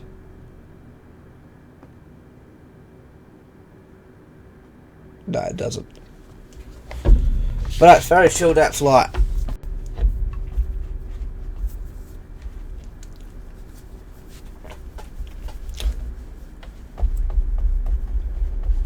But like I said, I haven't flown to a handcrafted airport yet in this game. I haven't seen much of the handcrafted airports in the Premium Deluxe Edition. So if you want to fly to Sydney, it's in the Deluxe Edition. But if you want to fly to, like, I highly recommend going for the more expensive one, because, I mean, sure it's expensive, but you can get a whole bunch of things for this game. You can get a whole bunch of extra things. But if your computer can't handle handcrafted airports, then just standard edition would be fine. Alright, we're passing Borley now, as you can see on our display here.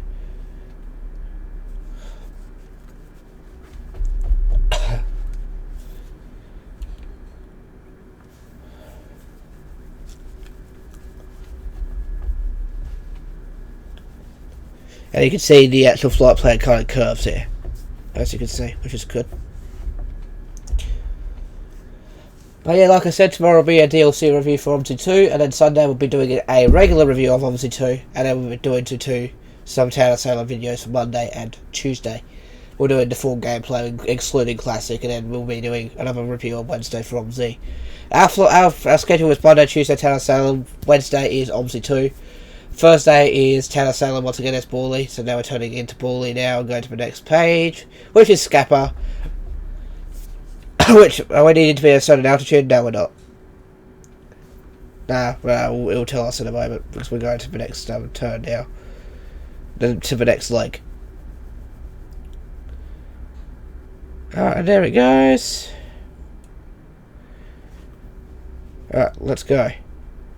We'll be descending very soon, and as you can see, we're meant to be at 29,500 feet, so ATC will get us to descend to flight level 295 very, very, very soon, so we can start descending into Sydney Airport. So just wait to listen, we'll just listen out, just make sure it will get us descending to and then find out what our ILS is, and then we need to figure out how to program it. Which is annoying, because I'm going to put the approach vectors in. So if I go to the next phase, I think I have to activate the approach phase, so as soon as we get the approach, we're going to activate approach.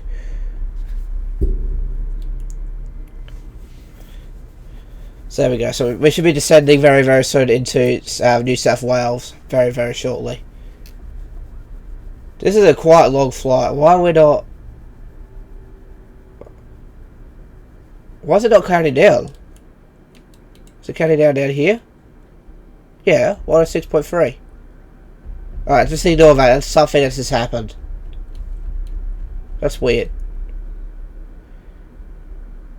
Are we still moving? You know what I did? I pressed pause break. I pressed live pause. That will happen. If you... I think I must have pressed it by accident. I must have led to it. Oopsie daisy. But now we're flying to it now. So now we need to wait until the ATC descends us now. Because as soon as I saw it saying, oh, we're 106.3 away, I mean, that's not quite accurate. It's not quite accurate, but that's okay. It's catching up. But it's because I've pressed live pause. That will happen. You better get used to that if you play this game. It's weird. The live pause. But now we're moving again. That's why I couldn't move, because I had live pause on.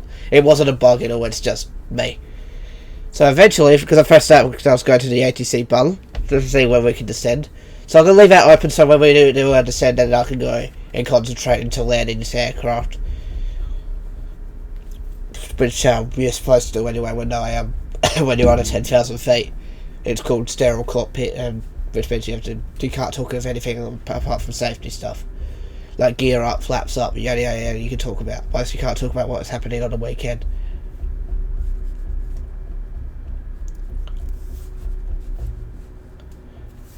But now we're back at 250 knots. That's my fault. Sorry, guys. We're doing 467 ground speed, 461 total true airspeed. We're about 95 nautical miles away. We're probably descending, I would say about a 50 nautical mile mark. I'm guessing, I'm not too sure. That might be too far. We'll find out in a moment. If you see a good deal, it will tell us to descend, and we'll start descending into the airport, into the destination, which is exciting.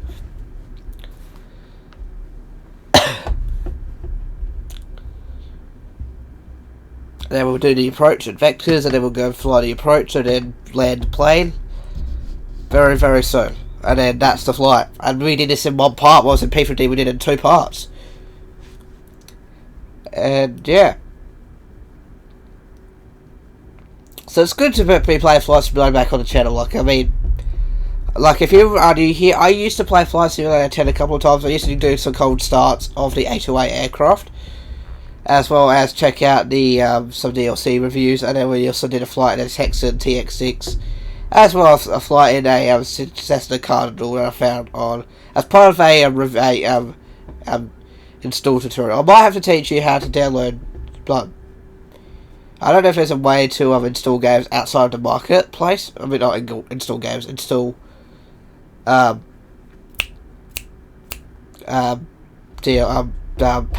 and freeware aircraft onto this game.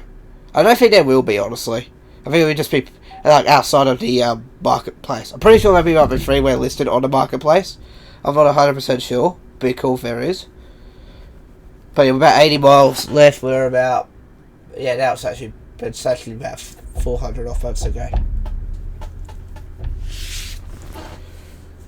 So let's see when we're going to start our descent to the destination. Well, I could easily cheat and skip to the approach part, but I don't want to do that. I'm not that kind of person. I want to show you the full flight and about how the flight goes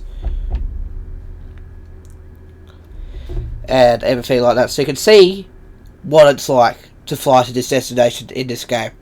That's why this video might be a little bit late. What's the time now? It is, in my time, it is... Oh, I see. So that's actually the time now. It's 3:30 in so it's actually 2:55 real time, according to my little clock there. I think it's 2:55. Let me just quickly check. So 2:55. I would say, yeah, would be probably aiming to be landing very shortly. But yeah. we'll see how this goes. Because I believe this is going to be the controller that's going to tell me to descend. I hope it is anyway. Descend 10,000 feet to 295, and then we'll go from 295 down, and keep going down for the get ready for the ILS. Which I think I'll go do that through the approach phase. I'm not up to the approach yet. Obviously, I'm still cruising.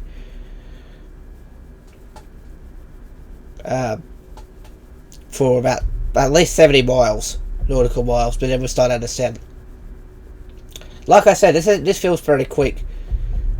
But yeah. But yeah, I mean, it's good to see, like, yeah, Jacksepticeye. Like, lots of people out there play Flight Simulator. And if you are a long-time flight sim, what was the very first flight sim you ever played? Like I said, mine was, if I got the disc here still,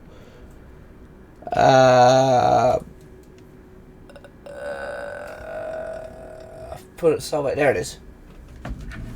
I started with this one. Flight Simulator 2002. I'm pretty sure this is Flight Simulator.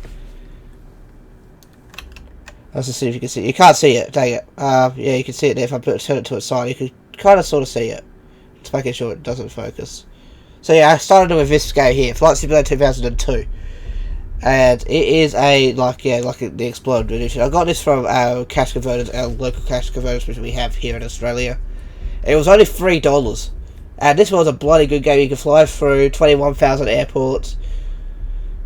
And you can fly, and that's the thing. This had 21,000 airports, whilst in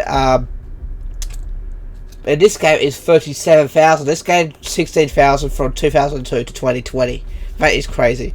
So I went with that one. Then I also have. This was my second. I think this was my third one. I think I got this after Flight Simulator 10, and that's a Century Flight 2004.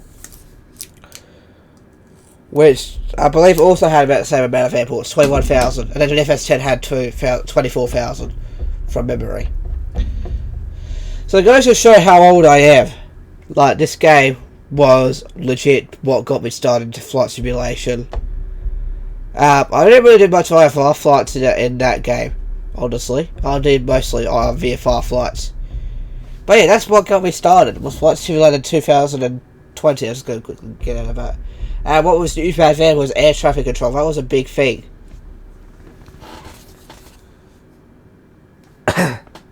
So you had that. You got 20,000 airports. The new aircraft Cessna 208.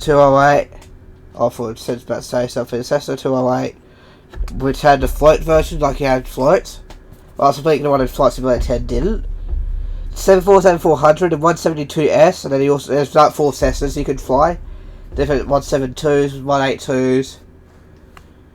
And he also fly favourites such as the 777. There was no 777 in Flight Simulator 10, by the way. 737-400, Learjet 45, and many more. Auto-generated scenery as it flies above cities, towns, farmlands, and dramatic landscapes. Panoramic views from the enhanced virtual cockpits. Their flight sets come alive as we pan the virtual cockpits with working instruments. There's a new flight plane. Yeah. Goes to show you how much evolved Flight Simulator has came over the last 18 years from this, which was my very first one. And the fact that you only need 64 megs of RAM to run it compared to in 2004, you needed... It doesn't even say. Like 8 meg graphics card for both of them. Like, that's how crazy that is. What if I need to find my Flight Simulator 10 disc, because I've got Flight Simulator 10 Deluxe Edition that I used before I got the Steam Edition. I have no idea where it's gone. But I believe I needed like 512 meg of RAM or something like that. Like, that was not bad. That's crazy to think about. And this needs like 8 gigs of RAM minimum, which is what I've got. I think it's down here. Yeah, it is. That's what I want. I'm not grabbing it right now, though, whilst I'm making a video. But that was back. But Flight Simulator 10 was out when I think Windows Vista was about to come out. So it was just before Windows Vista came out, which is crazy to think about. And then after that was Microsoft Flight, which I played for a brief time. I didn't mind it at the time, but it's not like this game. Like, you can't fly in Australia like we're doing right now. Right, we haven't got asked to descend yet, so I'll just wait for him to say descend and maintain flight level 295. I'm not descending until he says that, because that's not following his instructions.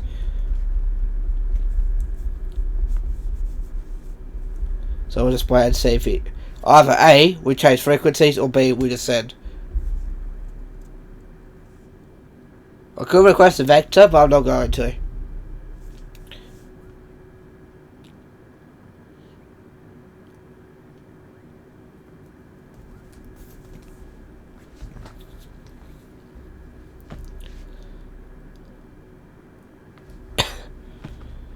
Yeah.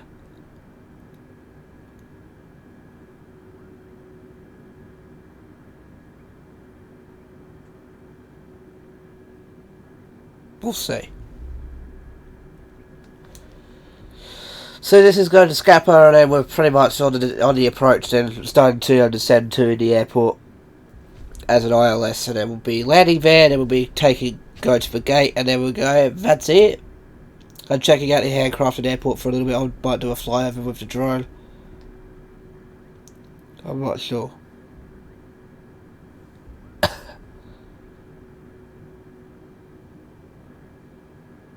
We'll see.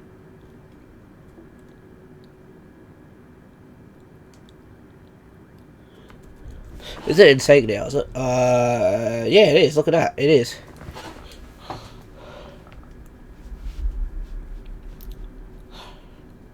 But yeah, so like I said, next week we'll be checking out the new plane, the aircraft that I got on as a download, and then from those weeks on we'll be doing realistic flights with the other aircraft, and then after that, I don't know what we're going to do. We're doing a lot of things in this game. Like, there's not going to be an end until the next Flight Simulator comes out with Flight Simulator 2020 for sure. As well as the other older Flight Simulator, so we can compare and contrast to like, might even repeat the same flight plan on this game with any older games, maybe with the older airliners. I don't know, maybe.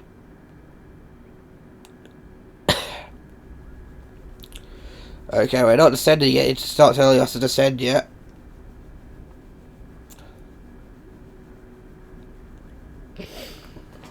Especially the fact that we're 16 miles away now. And hello to Fox Farrow, who is at 25,000 feet. And also another A320neo, so we might fly past you. So if you are watching this video, hello mate.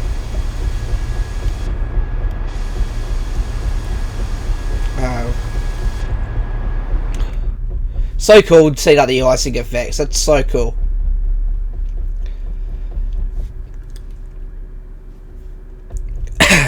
Right, almost at Borley. We're meant to be at 29,500, buddy. But I think after here we'll be starting down a set.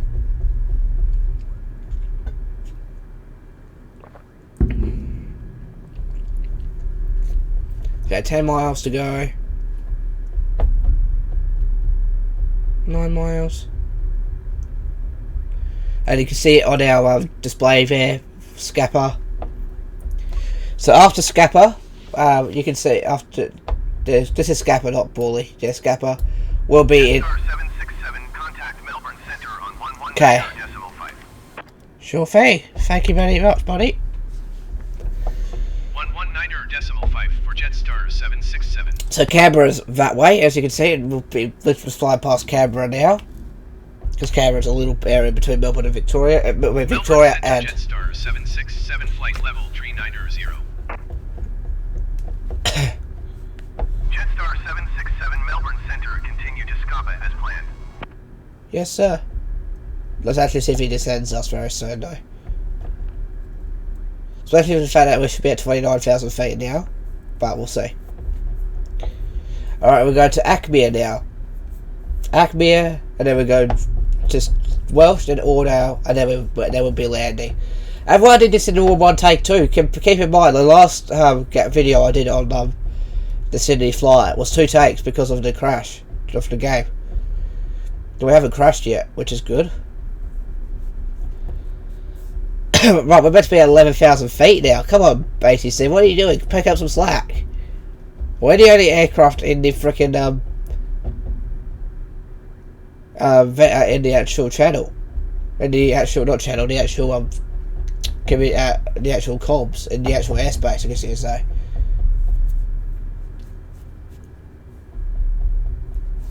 I want to descend to 11,000 feet soon, so we can start our approach.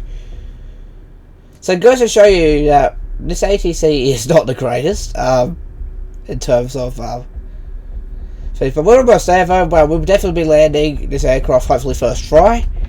We definitely will be. I'll have to figure out how to activate the approach and how to say which runway we're landing on, everything like that. Which we'll be hearing hopefully soon from maybe this controller, maybe another controller.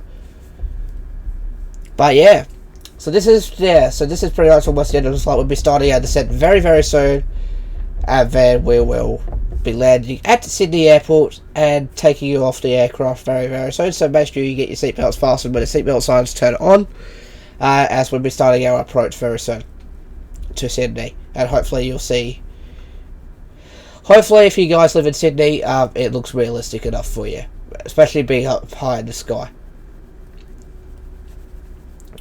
But we need to land ASAP though, because we only got 760 kilos of fuel on board, as you can see on my MFD there, whatever it is in Airbus.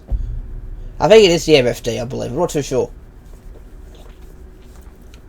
But yeah, I mean, it's a sad thing for like us Flight Simulator 10 enthusiasts that this is the new Flight Simulator, and that Flight Simulator 10 is now no longer. Well, they might still be making add-ons for it, but it's now no longer in date anymore.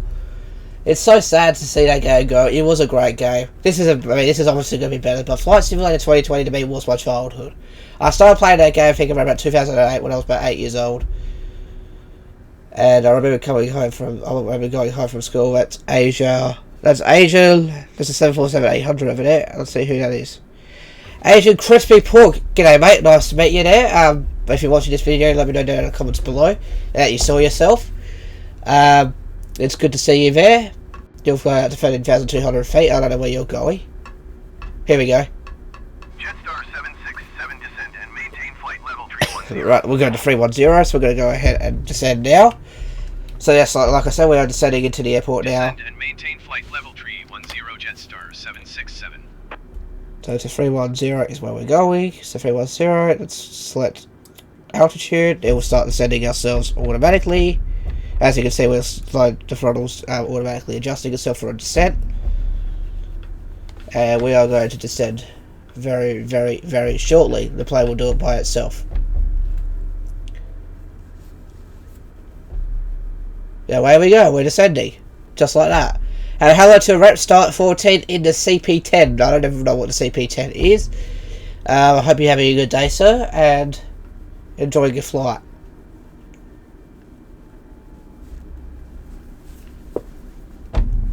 What if it tells them where I'm going? So if you are one of those people, where were you going in the 747-800 and the CP10, whatever CP10 is? I think that's the, I don't know, I have to Google it. I have no idea. Right, we're descending down to 31,000 feet.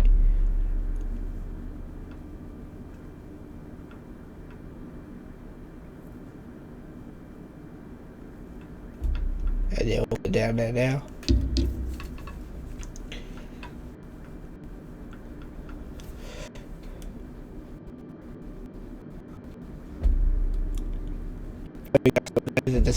Start our descent very nicely and smoothly. This is what we want here.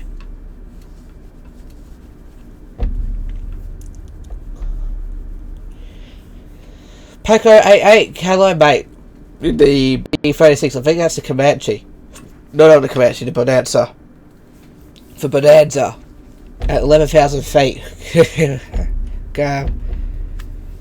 Cool. So, like I said, I'm shouting out everybody that I see. Which is good. Which is good if you are on Air Flight Simulator YouTube, but you just say, "Oh, hello, this person, hello, this person," and if your mates is one of these people, let me know down in the comments down below. And let them send them a message or something like saying you're on this video, and say that I said hello to you in the video, and give them some time when they see each other. Alright, we're leveling off at 31,000 feet. There we go. That's the first part of the descent done. That was easy. Like, that's how easy it is to fly to descend in this game. You just select the altitude, pull the thing out, and then it will descend to your desired. And hello to OzFire65, as well as who else? Tristan B. I can see you there. You got an A5, and someone else is flying another 747. I hope I don't crash into you when I'm landing. I don't know where you're headed. Alright, we're starting to descend. I started our descend, and we're at 31,000 feet, so we can start seeing the ground, as you can see. I think that guy's landing, I think. They're both landing. 747's landing in front of us. Jetstar 767 descend and maintain flight level 210. Cool, let's do that. Descend and maintain flight level 210 Jetstar 767. So do that, select the altitude, do that, and then we'll start ascending us now.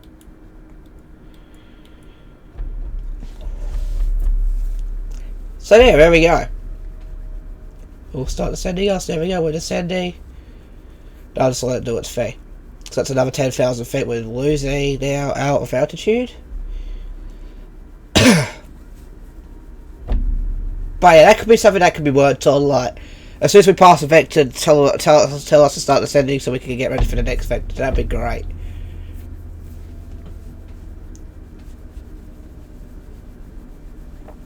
But again, this is how people would fly. There's a DV20 out there, that's a diamond, I think. So shout out to all of you there that are flying in that little space there across the Acmea. I bet they're all flying in their houses, I bet. Or they might be actually doing actual flights, because that's what everyone's doing. Velocity 705 descend and maintain 10,000 feet. Okay, there's actually another aircraft in this area. Velocity. That's a Virgin Australia flight, in case you didn't know. And that's part of the live AI traffic. And maintain 10,000 feet velocity 705. Right, we'll be back under the clouds and then back into back on the ground very shortly. Actually, thank you for joining me on this flight. It's been great. This flight has been nice and calming. But yeah, you can see all those people there. I think someone's about to land. I'm not too sure. It's still descending. Holy crap! Which plane's that? Jetstar 767 contact Melbourne Centre on 129.8. Okay, that's B. See you later. Let's see how many people are on the same frequency. Going to 129.8 Jetstar 767. Okay, Melbourne Centre. Contact Melbourne Centre. I hate that delay. Melbourne Centre Jetstar 767 is out of flight level 255. Flight level 210. Qantas 791 descend and maintain 5,200 feet. Okay, that's a Qantas plane. That's in the area. Jetstar 767 Melbourne Centre continue to Acmere as planned. Alright, continue to Acmere as planned. That's good. Don't need to change anything. Descend and maintain 5,200 feet Qantas 791.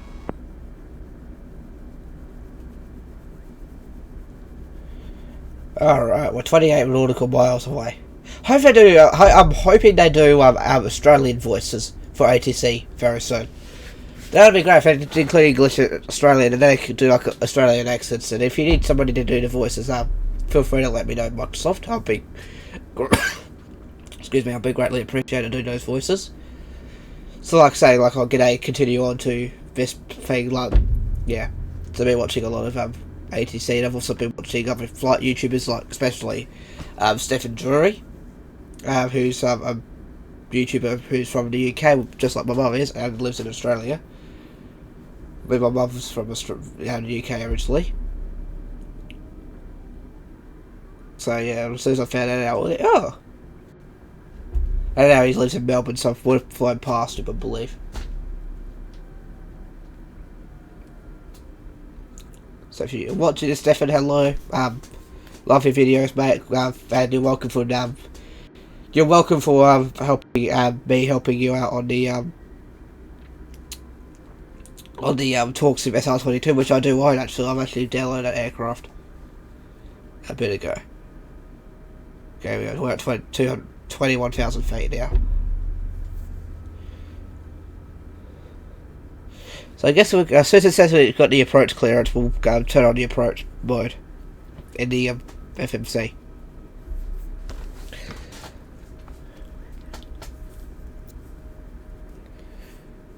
Not quite there for the calibration yet. Oh no, not.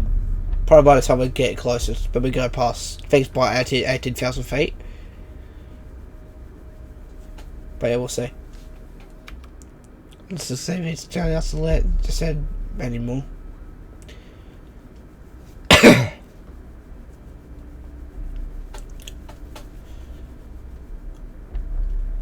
Alright, we've got another left turn coming up at about... Hang on, I can't see it. 15 miles, we've got another turn. Then we can start heading towards the airport. Cool, we're almost at the end of it. This is my first full airliner flight, by the way. I haven't done any I've taken off and then cruised, and then kind of got bored because it was and it kind of got late, and then I couldn't fly anymore. I was going to do a flight in China, but for some reason the plane wouldn't. Jetstar 767 descend and maintain 15,000 feet. 15,000 feet, no worries, buddy. I'll do that now. Unless you're saying 15,000 feet, not 5,000 feet. Descend and maintain 15,000 feet. Jetstar 767. So let's do that now. So it's like this: 15,000 feet.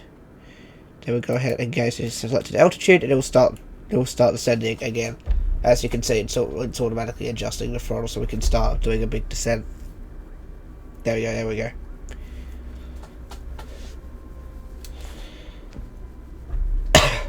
We're down to 15,000 feet now. You can start seeing the actual land now, so we'll definitely be very close to landing very soon. Right. And that's your nav log here. If you go to here, you can see we got... So we've been to Akmir, as you can see. Well, we're about to hit Akmir. And then we've got Welsh, which is a very short flight. And then we've got Sydney in about 4 minutes. So we'll be landing in about, I want to say, 6 minutes. It's about 600, I think that's what that means. So it's currently 3:43 in Sydney now. Comparatively, it's 3:15. Here in Australia, so that's not bad. So we'll just start descending into the airport now. Alright, I think we can just flick it to the car. When I get under 18,000 feet, I'll flick it to the old low altitude altimeter, barometer, whatever it is. Look at flick. There we go, we're going now. Qantas 7901, you are 5 feet miles west. Descend and maintain 3,800 What? feet. Expect vectors. Oh, 5'8". Did you hear that? Harry says 8. 16 right, not 19, 16. Uh-oh. Hide that. Qantas 7901, descend and maintain 3,100 feet. Laggy now, I do apologise, guys. But we'll see how this goes. We're 3.5 miles away from the next stage, and then it's a really easy flight down to Qantas 7901, descend and maintain 3,700 there's Qantas 791. You can see the actual name tag there. But yeah, I'm so happy that this flight did really well. Especially that, well, if this was P3D and still the first video we would. Descend and maintain 3,700 feet. Expect vectors. ILS runway 16 right. Approach Qantas 7901. Right.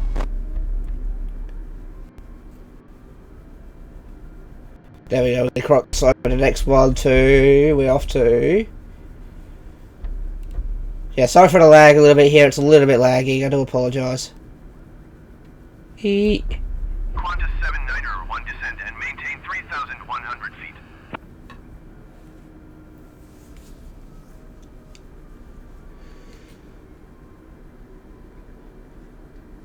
Okay, it's not lagging anymore. We're good. Descend and maintain 3,100 feet, Qantas 7901. Right, we're leveling off to 15,000 feet. Qantas 7901, descend and maintain 3,000 feet. Alright, we're almost here. To Sydney. Voice crack. Sydney. Descend and maintain 3,000 feet, Qantas 7901.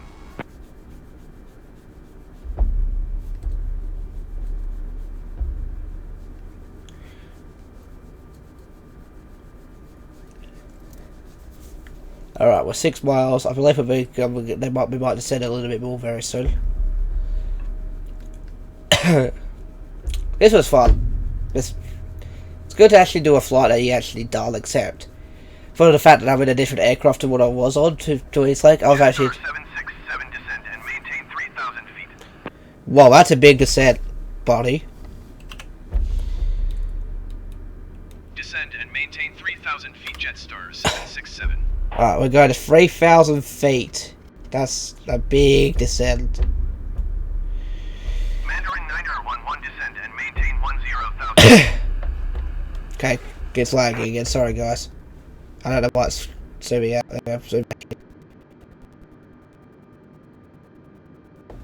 Sorry, guys. A little bit choppy here on the descent here, but nothing.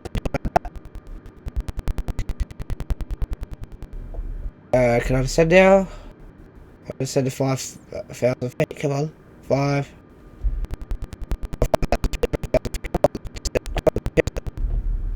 4, 3, and then just go here.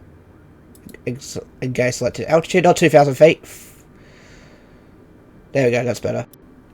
Select that, that's 3,000 feet, so you can see I can still says. And maintain 10,000 feet, Mandarin 9011. There we are. It's descended to 3,000 feet now, so we're going down to be towards the airport now, which is a big descent. But yeah, as you can see, there's New South Wales right in front of us. And right below the nose there, we're still flying past these people, so I don't know what they're up to. Hopefully they get out of the way because this plane's actually doing a flight. I like what they're probably doing. Oh, for Australian. As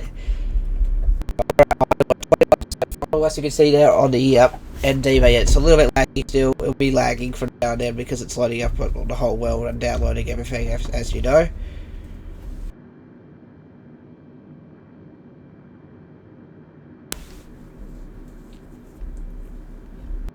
There's a DA62 over there. I want to find DA62 for something. I can't wait for that.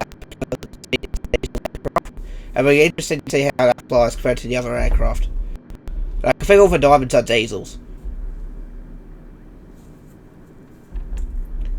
Alright, we're not too bad now. It's slowed it. It's so it will lag because it's actually downloading stuff off the net, I believe. So it'll be a bit funky at the end, which I do apologise for that. But hey, that's how the new flight simulator runs on this computer. Like I said, it does a pretty good job. 7901, contact Sydney approach on 135.9. We should be contacting Sydney approach very soon.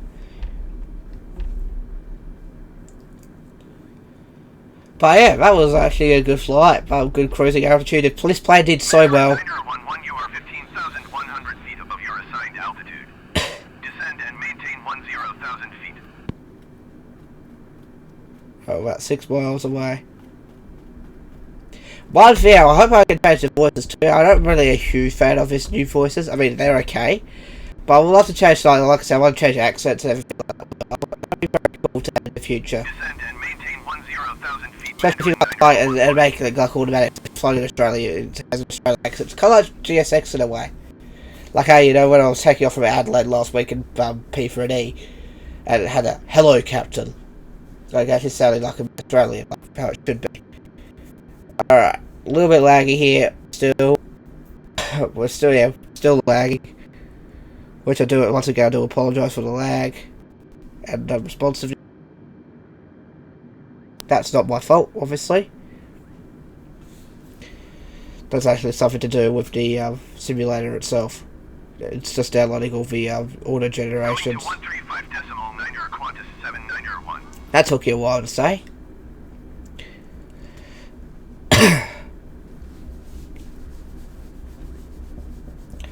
Well, no, this aircraft has been a great aircraft to fly. We'll be definitely using it again very, very soon. Okay, we've got... it's going to slow us down to 250. Because it's under the managed speed. Because we're over speeding. On the 10,000 feet, we need to be at 250. So there we go. So we're going to... that's the next one we should be at. So now it's down to 250. We'll start descending again. There we go. Didn't have to do anything. Didn't have to touch anything, which is great. Which is a great thing. Here we go. We're coming into Sydney. You can see Sydney. Well, I don't know if this is Sydney in front of us, on top of us. I don't know. If you live in this neighbourhood, let me know if this is Sydney or not. I don't think it is. How far are we still going too fast? Yeah, we are a little bit, aren't we? Right, we got now, and it'll be probably coming into land, I believe. So, I believe after this one. Okay, sorry for the lag. Once again, it's lagging a little bit because it's downloading. It will happen. It's downloading things into the simulator. Alright, we got our next stop, which is... Jetstar 767, you are tree 4 miles west. Maintain present heading and altitude. Expect vectors ILS runway 16 right approach. Alrighty, so we need to maintain present heading and altitude. Maintain present heading and altitude. Expect vectors ILS runway 16 right approach. Jetstar 767. Alright, so we need to wait for vectors now. Jetstar 767, contact Sydney. Now we're contacting Sydney. Decimal niner. Alright, let's contact Sydney now. Let's wait for a second because it's lagging. Sorry guys. It will lag from time to time, but it doesn't lag 99% of the time. It didn't lag at all much, just for it to do that now. Okay, it will do it now.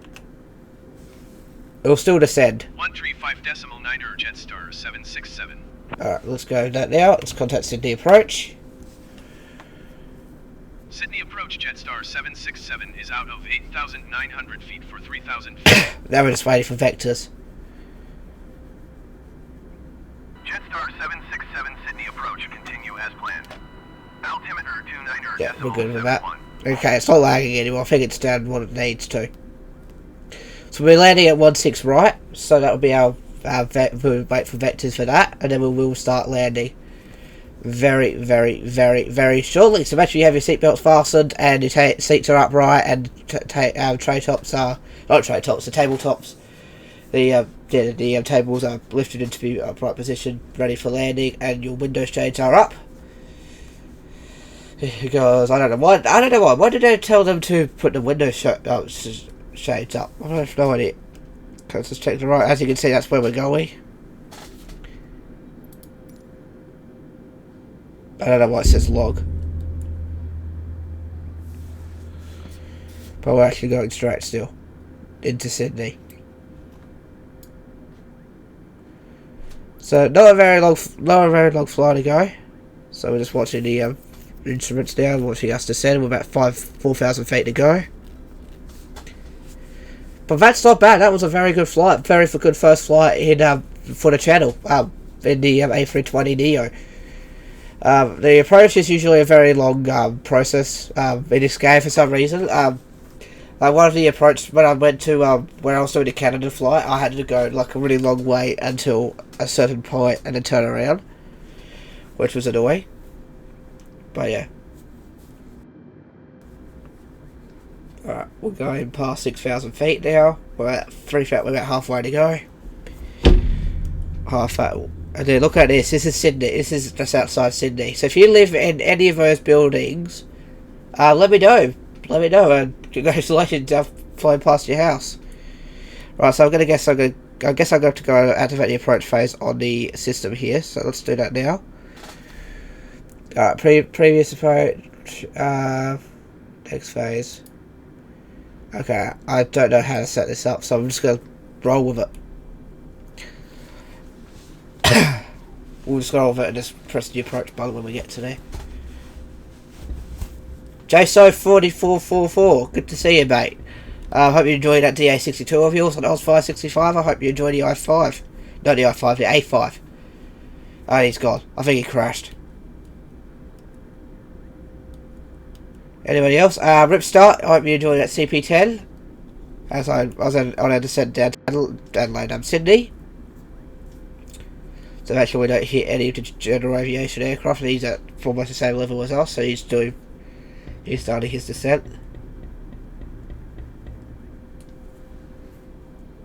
And yeah, about 1,000 feet to go, as you can see, and then we'll be probably getting told to turn into the airport and say ILS 34 right and go via a certain approach. We're not going to figure out how to activate on this aircraft.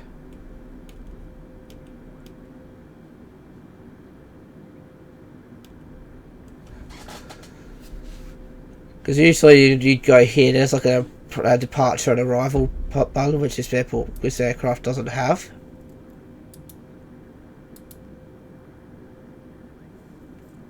I guess I type it in here and then put the course in that I need for when I land. Which I think if I go to navlog by pressing N, should be able to find out like a 63. Alright, we're starting level off at 3,000 feet, so we're actually flying very low to the ground. There's New South Wales there. I don't know what part of New South Wales we are nearby. I have no idea. I believe that's the runway down there.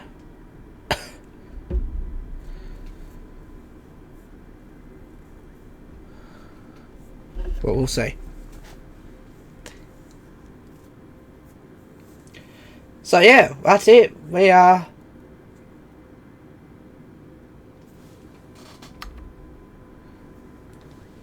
almost to the airport now. That's at the end of the first flight almost. Can I have approach vectors, please?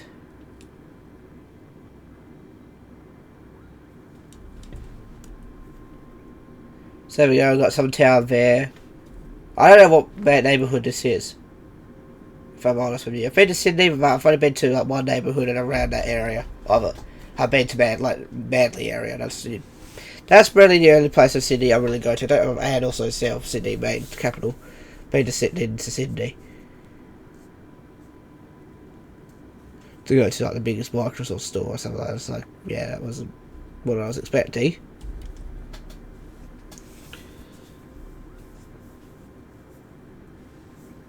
There's Qantas, so he'll be on his frequency, Qantas 791. I just need to put my leg up really quickly, so just because. Alright. Let's just see what the vector says. If I press 1, you can see it's going to tell me. Sydney approach Jetstar 767 requesting vector to next waypoint. Jetstar 767 turn left heading 325. Alright, now we're going to go to change the heading mode, so we're going to go to 325. Turn left heading 325 Jetstar 767. Jetstar 767 traffic is 1 o'clock, 4 miles at 5,200 feet generic. Report them in sight. I believe that's the Qantas they're talking about, the Qantas plane. So I'm going to say I'll see it. Jetstar 767 traffic in sight. Heading 325, that's that one that's going to...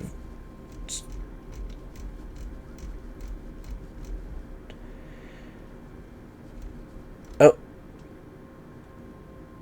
So now it's actually getting us to navigate ourselves now. Where's it going? Oi!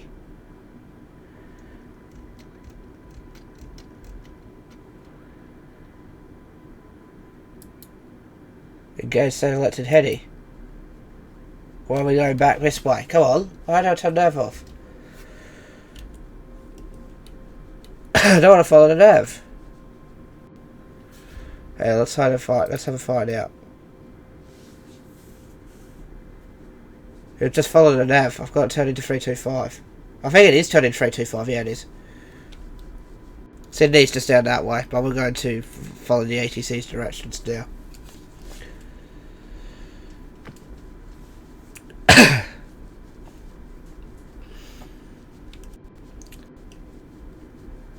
What does that say? Where are we?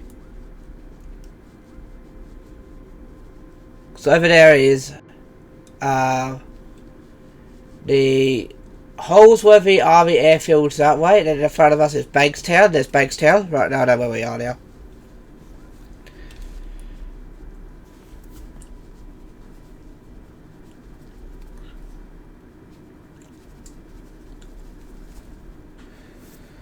So we're flying over Bankstown now. That's Bankstown there. If you live in Bankstown, let me know down in the comments down below, so we can see where, if you can see your house from here, like your street. Let me know also down in the comments below. And if you could, oh yeah, well, don't tell me where you live, obviously.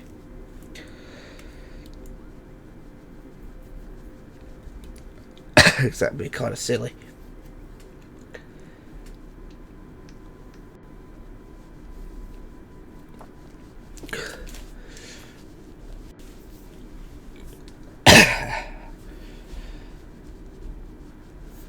Jetstar 767, you are 900 miles west of Sydney. Maintain present heading and altitude. Contact Sydney Tower on 120.5. Alright, we're getting ready to land. Maintain present heading and altitude. Tower on 120.5 Jetstar 767. Same frequency as the one in Adelaide. Sydney Tower Jetstar 76710 miles west inbound ILS runway 16 right approach. Jetstar 767 Sydney Tower. Cleared ILS runway 16 right approach.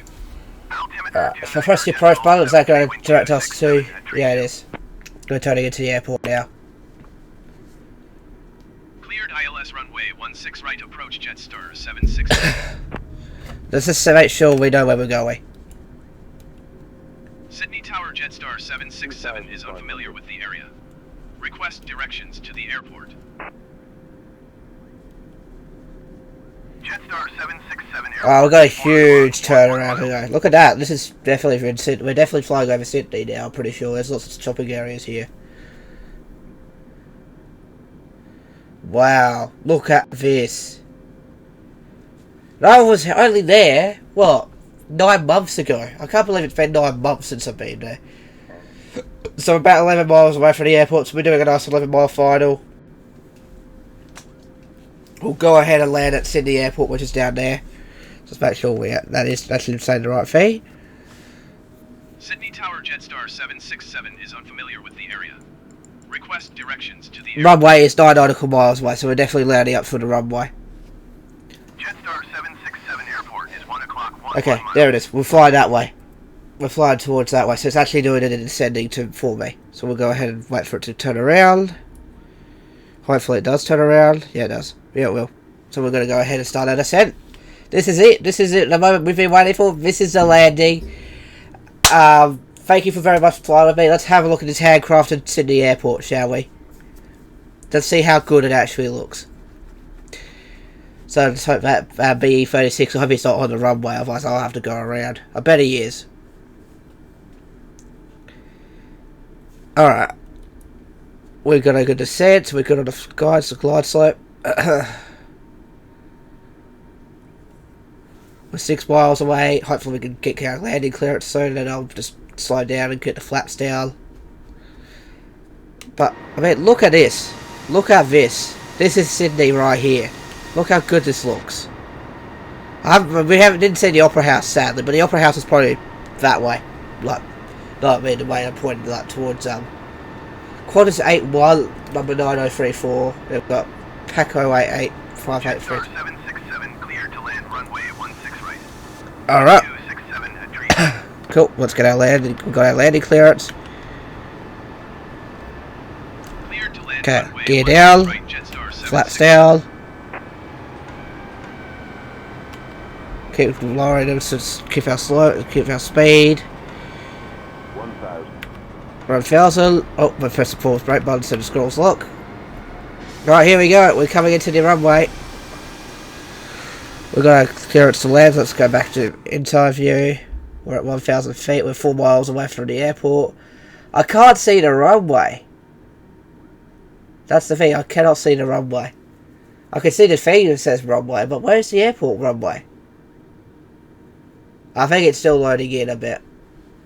I think it's down. Actually, no, I think it's down there. What heading are we in? Oh, we're doing a different style approach. Because we're doing a different style. This is not the right heading. What's it? Oh, I think it'll turn me into the airport automatically, I think. I hope it does. Because that's the runway there. So this is what the handcrafted Sydney Airport looks like. Look at that. That looks so good so far. Again, apologies for the lag. Looks like that aircraft there hasn't taken off. I don't know where he is.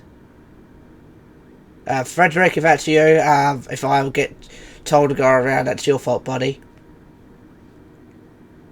That doesn't look like I have to. Which is good. So you'll be alright, mate. Okay. Oh, whoa, whoa, whoa, whoa, whoa. Is it turning? Is it turning into the airport?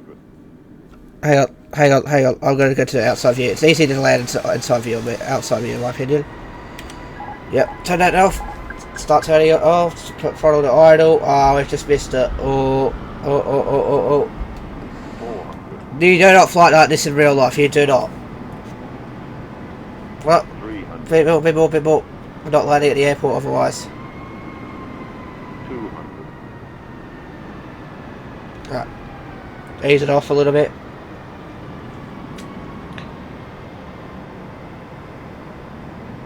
Here we go. Very hard landing coming up. I hope we don't crash. 100. 60. Link 173, turn next taxiway. There we go. We are in Sydney Airport. Good landing. Let's just put the brakes on very hardly there.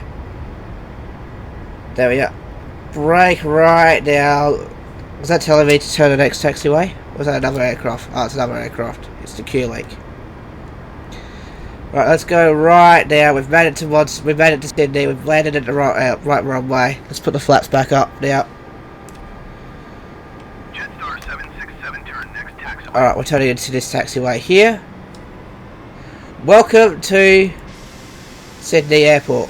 Look at this. This is amazing. 173, exit runway when able. Alright, we're turning off this taxiway here.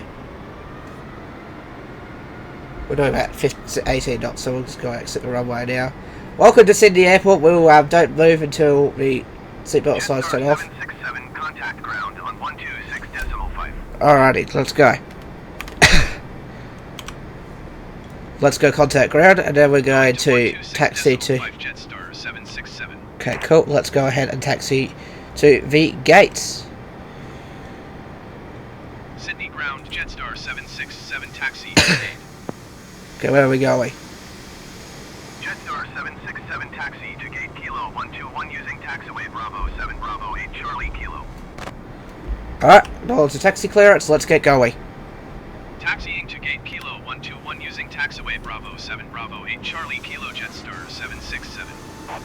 It's actually not as busy. Right, let's go back to the interior view now that we've landed.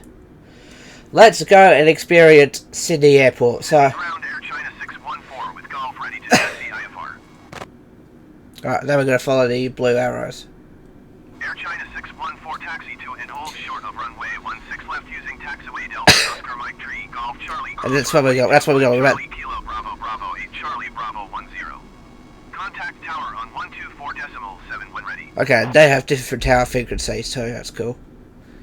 Here we are. So this is a handcrafted airport. Look how good this looks. I mean it. This looks amazing.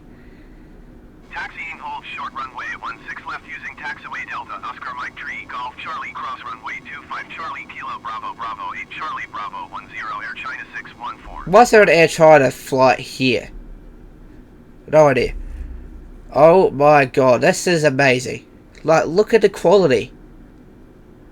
So we're going this way now. Ground, Clink 173 taxi to the gate.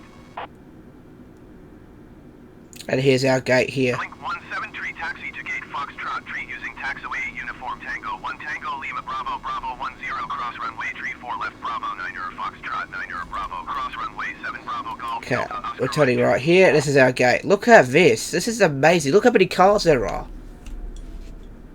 I've got to go have another drone flight through this airport. This is amazing. Alright, looks like. Taxiing to gate Foxtrot Tree via taxiway uniform Tango 1 Tango Lima Bravo Bravo Bravo 10, cross Okay. runway 34 left, Bravo 9, Foxtrot. I'm following what they're doing now. Runway 7 Bravo Golf Delta, Oscar Mike Tree, Clink 17 Tree.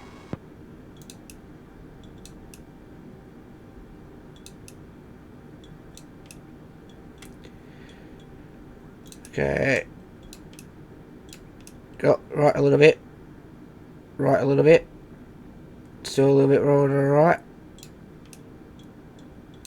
Oh, I'm not going any further, mate.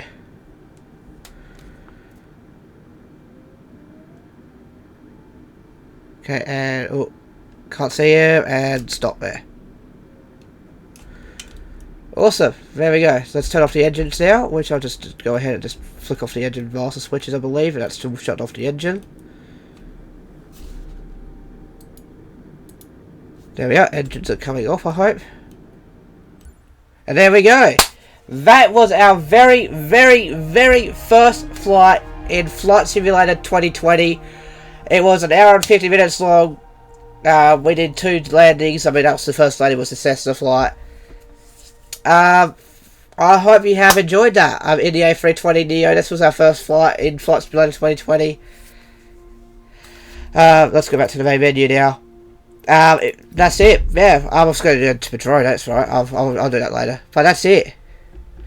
That was an amazing flight. I hope you did enjoy this video. I know it's very long to my standards, but that's because that flight was very long. We managed to do it in pretty much one take, which is great. Even though it did crash the first time I attempted to record it. What do you think of Flight Simulator 2020? Let me know down in the comments down below. Anyway, guys, I'm going to wrap things up there. Thank you so much for watching. If you did enjoy this video, make sure you hit the like button down below. If you're stopping by for the first time, please subscribe. Next week, we'll be having a mod review for Flight Simulator 2020. Take care, have a good one. Bye-bye.